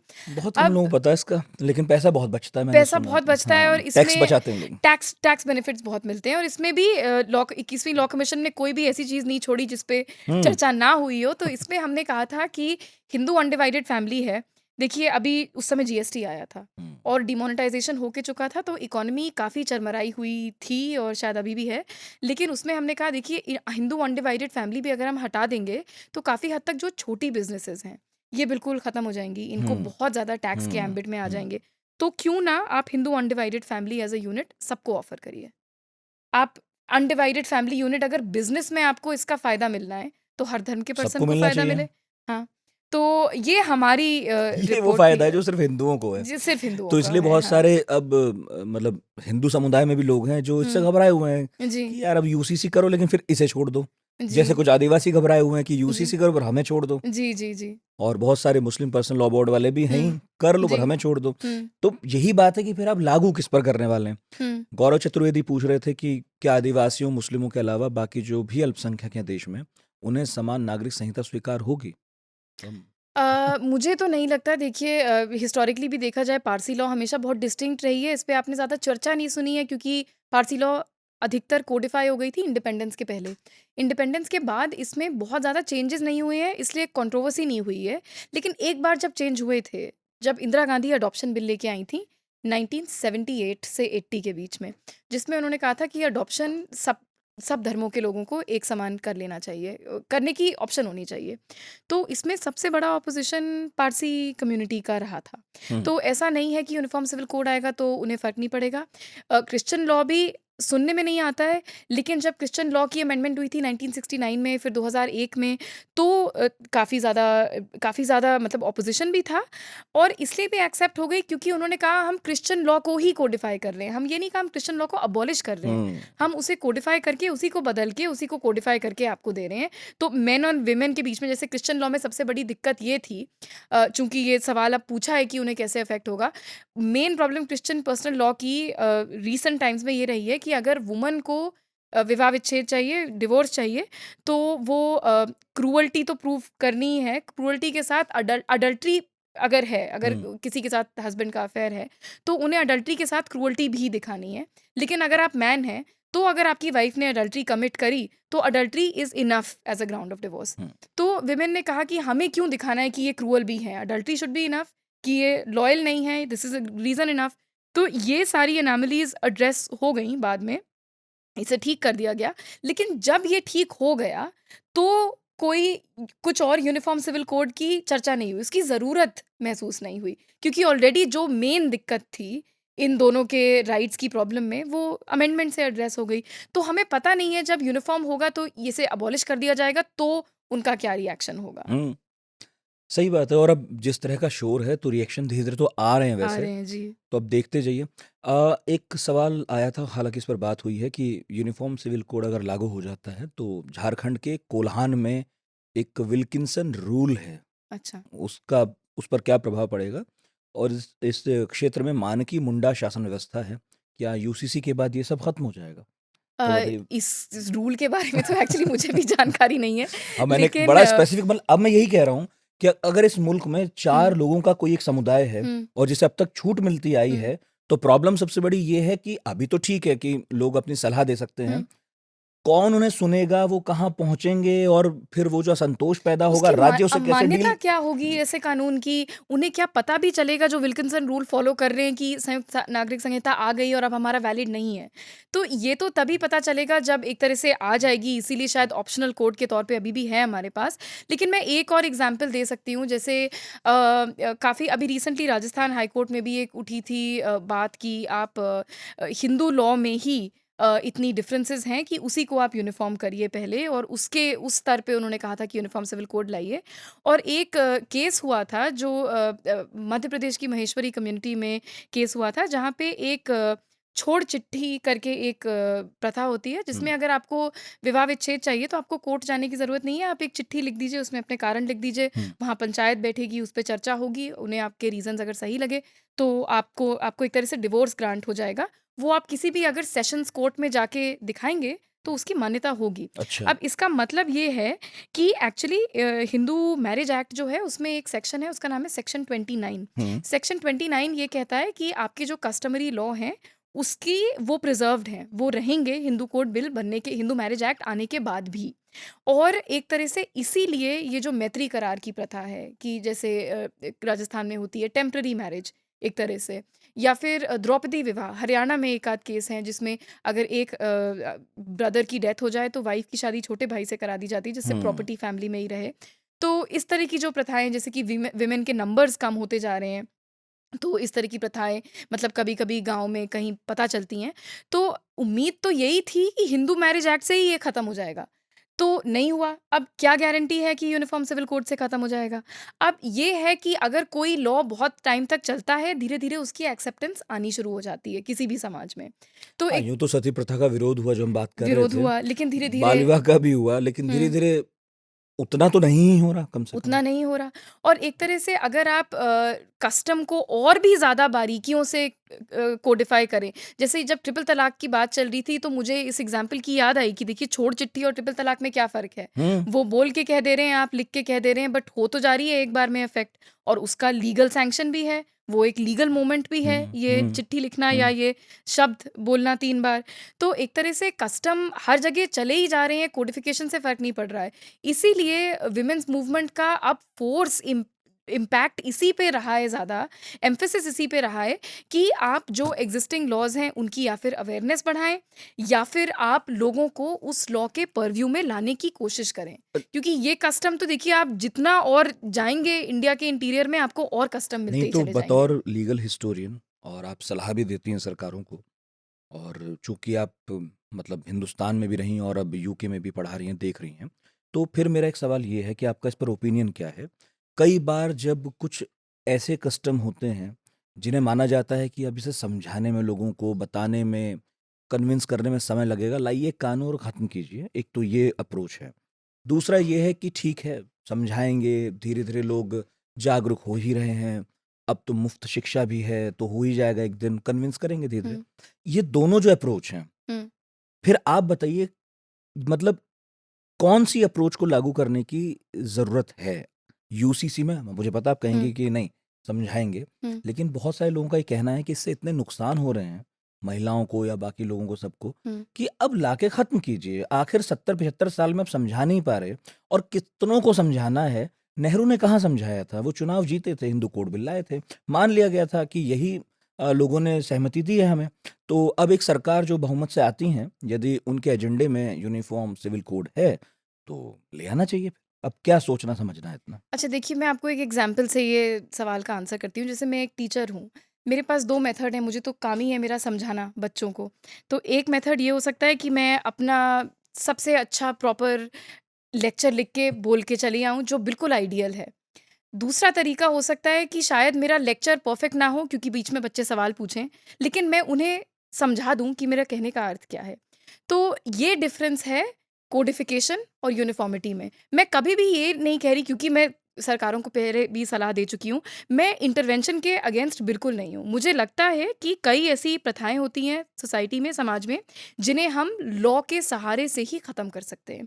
जैसे अभी जो पूरी चर्चा हो रही है समलैंगिक विवाह पे, अब देखिए शायद कोई भी सोसाइटी पूरी तरह से कब तैयार होगी, हम उसके लिए वेट नहीं कर सकते। समझाइए लोग 150 करोड़ के हाँ, देश को आप। इतना हम क्यों समझाएँ? जिन लोगों को ये हक चाहिए, उन्हें ये हक मिल जाना चाहिए कोर्ट के थ्रू। उन्हें ये हक मिल जाना चाहिए एक लेजिस्लेशन के थ्रू। बिल्कुल। तो मैं कंप्लीटली इस बात के फ़ेवर में, देखिए जब हम हिस्ट्री, पॉलिटिकल साइंस, सोशियोलॉजी पढ़ते हैं तो ये बात हमें बार-बार सोचने में आती है कि क्या लॉ समाज को सुधारेगी कि समाज लॉ को लाएगा? है ना? हाँ, वही निर्भया के शाश्वत केस में प्रश्न पूछा मैंने। हाँ, निर्भया के केस में देखिए इतनी ज़्यादा एक तरह से सैलाब आया इंडिया में, इमीडिएटली वर्मा कमीशन बनी। वर्मा कमीशन के उसमें भी थी बेसिस आप, पे हाँ। हाँ, जी, हाँ। उसके बेसिस पे क्रिमिनल लॉ अमेंडमेंट 2013 आया। मगर वो एक तो माहौल था उसमें ना। एक माहौल था, लोगों की डिमांड थी। अभी भी लोगों की डिमांड है कि हुँ, मुस्लिम पर्सनल लॉ की कई ऐसी कुरीतियाँ हैं जो ख़त्म हो जाएँ, पारसी लॉ 3 की, तलाक पर एक हिंदू माहौल लॉ था। की। हुँ, 3 तलाक पे एक माहौल हुँ। था, 3 तलाक की कुरीति ख़त्म हो गई, उस पे एक नया लेजिस्लेशन भी आया, उस पे एक जजमेंट भी आया। उसके बाद उसमें हम ऐसा क्या कर देंगे यूनिफ़ॉर्म सिविल नहीं कोड तो से क्या कि कुछ बदल यूसीसी के लिए जाएगा? एक माहौल बन रहा है क्या? मुझे तो ये लग रहा है कि एक रिफ़ॉर्म के लिए माहौल हमेशा से रहा है। हुँ, यूसीसी मुझे लगता है काफ़ी हद तक अ, अब इसका नैरेटिव एक थोड़ा-सा मोटिवेटेड टाइप का बन गया है। क्योंकि अगर मुझे लगता कि यूसीसी का माहौल सिर्फ़ इसलिए बना है कि वो समाज में एक पर्टिकुलर पॉलिटिकल पार्टी समाज में एक सामान्यता लाना चाह रही है, तो मैं मान लेती। लेकिन उन्होंने एक भी बात ऐसी नहीं कही है, ना समलैंगिक विवाह के तो बारे नियत में। पर शक होता लोगों तो को। मुझे पता नहीं इस यूसीसी से मुझे क्या नहीं पर मिलेगा। आप मैं यूसीसी के विरुद्ध नहीं हूँ, हुँ, मैं यूसीसी का टेम्पलेट समझना चाहती हूँ। हाँ, और यूसीसी का टेम्पलेट वो मेरी तो आँखों के सामने बहुत है, लोग पूछ रहे हैं। Special marriage act. हुँ, स्पेशल मैरिज एक्ट एक आपके पास है और देखिए शायद जब सेम सेक्स मैरिज का डिसीजन आए तो शायद स्पेशल मैरिज एक्ट इंक्लूड करे समलैंगिक विवाह को भी। क्या हाँ, ये कानून हाँ। तब इस सरकार को एक्सेप्टेबल होगा? क्या वो कह देंगे कि ये यूनिफ़ॉर्म सिविल कोड है? तो मुझे प्रॉब्लम नहीं है कि चाहे आप उसे यूनिफ़ॉर्म सिविल कोड कह लें, चाहे आप Muslim women's protection of rights on marriage act 2019 में जो आया ट्रिपल तलाक के खिलाफ वो कह लें, चाहे आप Hindu women's right to property act ठीक है। कह लें। मेरा मुद्दा सिर्फ़ ये है कि यूनिफ़ॉर्म सिविल कोड से आपका टेम्पलेट क्या है? और जब भी हम इस पर सवाल पूछते हैं, ये क्यों कहा जाता है कि चलिए इन्हें एक्सेप्शन मिल जाएगा, इन्हें एग्ज़म्पशन मिल बिल्कुल। जाएगा, इस पे चर्चा नहीं होगी। अब हमारे लिसनर हैं शहज़ाब ज़फ़र, उन्होंने एक्चुअली ये पूछा था कि भाई ये जो ड्राफ्ट बनेगा कैसे बनेगा? कितना मुश्किल है? जो आप कह रही हैं एक्चुअली कि ऐसे तो हैं हमारे पास, हुँ, आप मान लीजिए और अगर कुछ आ रहा है तो पता चले फिर उस पर बात होगी। अभी तो हुँ, पता ही नहीं है, हुँ, अभी तो लोग सलाह दे रहे हैं। लेकिन एक बात बताइए, जितना डिवाइड पॉलिटिकल क्लास में है इस चीज़ को हुँ, लेकर या लोगों में है हुँ, जिन्हें कम कानून पता है या पॉलिटिकल क्लास में इसलिए डिवाइड है क्योंकि वो उस तरह की राजनीति करना चाहते हैं। लेकिन दिल्ली के कोर्ट ने कहा हुँ, और मैं सुप्रीम कोर्ट के भी कई बार जजमेंट आते हैं, पढ़ता हूँ, हुँ, समझता हूँ। तो वहाँ पर भी ये है कि भाई लाइए ना हुँ, समान नागरिक संहिता और वो कुछ तो कहते लाइए। हैं कि हुँ, हमसे मत बोलिए, हुँ, सरकारों से कहिए उनको लाना है। हुँ, मगर वहाँ पर भी ऐसा नहीं है जो आप जैसे समझा रही हैं कि विभिन्नताएँ हैं और इसका ये मतलब होता है, वो मतलब होता है। मगर जो कानून के जानकार हैं, हुँ, उनमें भी तो इसे लेकर सहमति नहीं दिखती, वो एक पेज पर नहीं है। हुँ, कोर्ट्स कह रही हैं जी, कि लेते आइए। हुँ। मुझे समझ नहीं आता, आप बताएँ, आप ज़्यादा इनके करीब होंगी, वहाँ क्या माहौल है? मतलब सुप्रीम कोर्ट किस दिशा में जाना चाह रहा है, हमारे देखिए, देश का? सुप्रीम कोर्ट जहाँ तक मैंने पढ़ा है हुँ, सुप्रीम कोर्ट के जजमेंट्स वो हमेशा से ही उन्होंने काफ़ी ऑब्जर्वेशन तो इस तरह की ही रखी है कि यूनिफॉर्म सिविल कोड आप लाइए। उन्होंने अलग-अलग रीज़न्स के लिए ये कहा है। हाँ, शाबानो जजमेंट में उन्होंने इसलिए कहा है कि देखिए ऐसे कई केस आते हैं जिसमें मुस्लिम वुमेन की मेंटेनेंस पे चर्चा होती है। आप एक बार में ही ऐसा कानून ले आइए कि बार-बार ये मुद्दा ही ख़त्म हो जाए। और उसके पहले जैसे कृष्णा अय्यर थे जिन्होंने बाई ताहिरा फजलुम्बी बीबी वगैरह ये सब जजमेंट लिखे। उसमें उन्होंने यही कह दिया कि एक्चुअली मुस्लिम पर्सनल लॉ और इंडियन कॉन्स्टिट्यूशनल लॉ में कोई प्रॉब्लम मतलब दोनों सेम चीज़ कहते हैं कि औरतों को मिलना चाहिए मेंटेनेंस। तो इस तरह से सुप्रीम कोर्ट ने अपने तौर पे काफ़ी कोशिश की है कि वो एग्जिस्टिंग पर्सनल लॉ को फंडामेंटल राइट से अलाइन करें। और चूंकि वो ये केस बाय केस बेसिस पे करते करते शायद थक गए हैं, इसलिए वो कहते हैं हुँ, लेजिस्लेटिव क्लास से कि आप थोड़ा सा एक सेंट्रल कानून ले आइए। अब जब सेंट्रल कानून आता है तो मैं आपको ये ट्रिपल तलाक के बारे में बता सकती हूँ क्योंकि उसी समय कमीशन में भी थे हम लोग और उस समय हमारे कंसल्टेशन चल रहे थे, इधर जजमेंट आ रहा था, उधर बिल टेबल हो गया था। हुँ, तो उस समय मुझे ये लगा कि सुप्रीम कोर्ट ने जो जजमेंट दिया उसके बाद बड़ा सेलिब्रेशन हुआ। तो लोगों ने कहा कि देखिए ये फॉर्म ऑफ मैरिज अब इनवैलिड हो गया क्योंकि हम यही चाहते थे कि अगर कोई 3 बार तलाक दे के निकल जाए तो ये तलाक की मान्यता ना हो, शादी परसिस्ट करे, शादी सबसिस्ट हो जाए, हम साथ ही मतलब रहें, उसका कोई मतलब ना हो। उस वक़्त साथ ही वही ऑर्गनाइज़ेशंस हमसे लॉ कमीशन में भी बात कर रही थी कि हमें ट्रिपल तलाक को इनवैलिड करना चाहिए क्योंकि कुरान में भी यही लिखा है और सुप्रीम कोर्ट भी ये कह रहा है, आप भी यही रिकमेंड कर दीजिए। आप लेकिन जब बिल आया तो बिल ने ये नहीं कहा। मैं ये इसलिए एग्ज़ाम्पल दे रही हूँ क्योंकि जो ओरिजिनल डिमांड होता है, जो लेजिस्लेटिव डिसीज़न होता है, उसमें बड़ा गैप होता है। बहुत गैप है। तो अब उसमें उन्होंने हुँ, क्रिमिनलाइज़ कर दिया। अब हुँ, क्रिमिनलाइज़ेशन से क्या दिक्कत हुई? विमेन चाहती थीं कि शादी बरकरार रहे। अब आपने उसको जेल में डाल आपने दिया पति कहने को ही से, जेल में भेज दिया। पति को जेल में डाल दिया। उसके बाद जो प्रोविजंस हैं Muslim women's protection of rights on marriage act में, उसमें सारे ऐसे प्रोविजंस हैं कि कस्टडी, की मेंटेनेंस। अब वो जो जेल में बैठा है वो ना कस्टडी देख पाएगा, ना ना मेंटेनेंस मेंटेनेंस। दे। अच्छा, एक और दिक्कत इसमें ये हुई कि ऑलरेडी अपनी बीवी को अबैंडन करना क्राइम था हर धर्म में, डोमेस्टिक वायलेंस एक्ट के अंतर्गत। हुँ। आप हिंदू हैं तब भी आप नहीं छोड़ सकते, आप मुसलमान हैं तब भी नहीं छोड़ सकते, आप क्रिश्चियन हैं तब भी नहीं छोड़ सकते, क्योंकि domestic violence act common legislation है। अब ये एक्ट नया आ गया जिसमें उसने क्रिमिनलाइज़ किया अबैंडनमेंट को नहीं, छोड़ने को नहीं, बोलने को, प्रोनंसिएशन को। अब इसमें क्या प्रॉब्लम हुई? किसी ने प्रोनाउंस किया, वो जेल जा सकता है, लेकिन किसी ने बिना बोले छोड़ दिया, वो जेल नहीं जा सकता है। तो प्रॉब्लम ये है कि अब उन्होंने कहा कि अब ये 3 बार बोलना क्रिमिनलाइज़ हो गया। कितने ऐसे केसेज़ आए जिसमें हस्बैंड ने कहा ठीक है हम 3 महीने में दे देंगे, वो तो नहीं है क्रिमिनलाइज़। विमेन को फ़र्क नहीं पड़ा, उन्हें फिर भी मेंटेनेंस मतलब बेहतर नहीं मिली। उनकी वही माँग रह गई। उनकी वही माँग रह गई। उन्हें चाहिए था कि मैरिज सब्सिस्ट करे। शायरा बानो, जो ये केस बना पूरा ट्रिपल तलाक पे, उन्होंने कहा हमें अपने हस्बैंड से मेंटेनेंस चाहिए, ये हमें कैसे छोड़ सकते हैं? सुप्रीम ने कोर्ट ने कहा नहीं, ये इनवैलिड है, दैट मीन्स आपकी शादी वैलिड है। अब जज में ये लेजिस्लेशन ने क्या कहा? ये क्रिमिनल प्रैक्टिस हो गई। तो एक तरह से डिमांड और लेजिस्लेशन में जब इतना फ़र्क रहेगा, तो as an academic, as a historian, as an adviser to any government policy, मैं तो बहुत स्केप्टिकल रहूँगी फिर कानून की। क्योंकि मुझे पता है हम एक तरफ बात कर रहे हैं कंसल्ट करने की लोगों की, वो जो माँग रख रहे हैं, वो पूरी उस जिस तरह से वो चाहते हैं, उस तरह से पूरी नहीं हो रही है। इसीलिए स्केप्टिसिज़्म है थोड़ा यूनिफ़ॉर्म सिविल कोड को लेके। हुँ। लेकिन ऐसा नहीं है कि मैं या कोई और पॉलिसी के विरुद्ध है। हमें पता नहीं पॉलिसी में करेंगे क्या?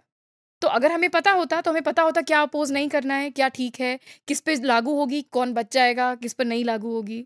तो बिकॉज़ इसके बारे में कुछ पता नहीं है, मैं इसको सपोर्ट नहीं कर सकती। Unlike the triple talaq judgement, unlike the Muslim women's protection of rights on हुँ। डिवोर्स एक्ट और मैरिज एक्ट, जिसे मैं क्रिटिसाइज़ कर सकती हूँ, जिसका ड्राफ्ट मेरे आँखों के सामने जिसके है। बारे में मालूम है, मैं क्या बता सकती हूँ होगा, इसमें क्या क्या नहीं गलत है। होगा। और हाँ। कोई कोर्ट भी बाद में जाके कह सकता है कि आपने प्रोनंसिएशन को क्यों क्रिमिनलाइज़ कर दिया? आप अबैंडनमेंट को क्रिमिनलाइज़ करिए। हुँ। तो ये जो छोटी-छोटी लीगल प्रॉब्लम्स हैं, ये तभी एड्रेस हो पाएँगी जब हमें किसी प्रकार का ड्राफ्ट दिखे।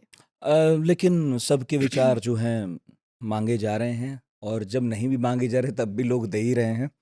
और मुझे लगता है कानून के जानकारों का अब शायद ये काम है कि वो इसे समझाएँ कि यूसीसी एक्चुअली क्या है। जी, बिल्कुल। जो मुझे लगता है इस पॉडकास्ट में तो किसी हद तक हमने क्लैरिटी देने की कोशिश की है और शायद कामयाब हुए हों। और चूँकि ये अंत है इस पॉडकास्ट का, बहुत अच्छे से आपने समझाया, थैंक यू सो मच। तो कुछ ऐड ऑन करना हो तो प्लीज़ कीजिए। मैं ऐड ऑन बस यही करूँगी हमला कुछ कि छूट गया मुझसे अगर? मतलब जो भी कानून हुँ, बने लोगों की सहमति से बने, हुँ। इसमें विमेंस ग्रुप्स को कंसल्ट किया जाए। ऐसा नहीं है कि 21st लॉ कमीशन की भी एक प्री मेडिटेटेड सोच थी कि हम नहीं रेकमेंड करेंगे। हमने कंसल्टेशन किए, उसके बाद हमें पता चला कि लोग चाहते क्या हैं।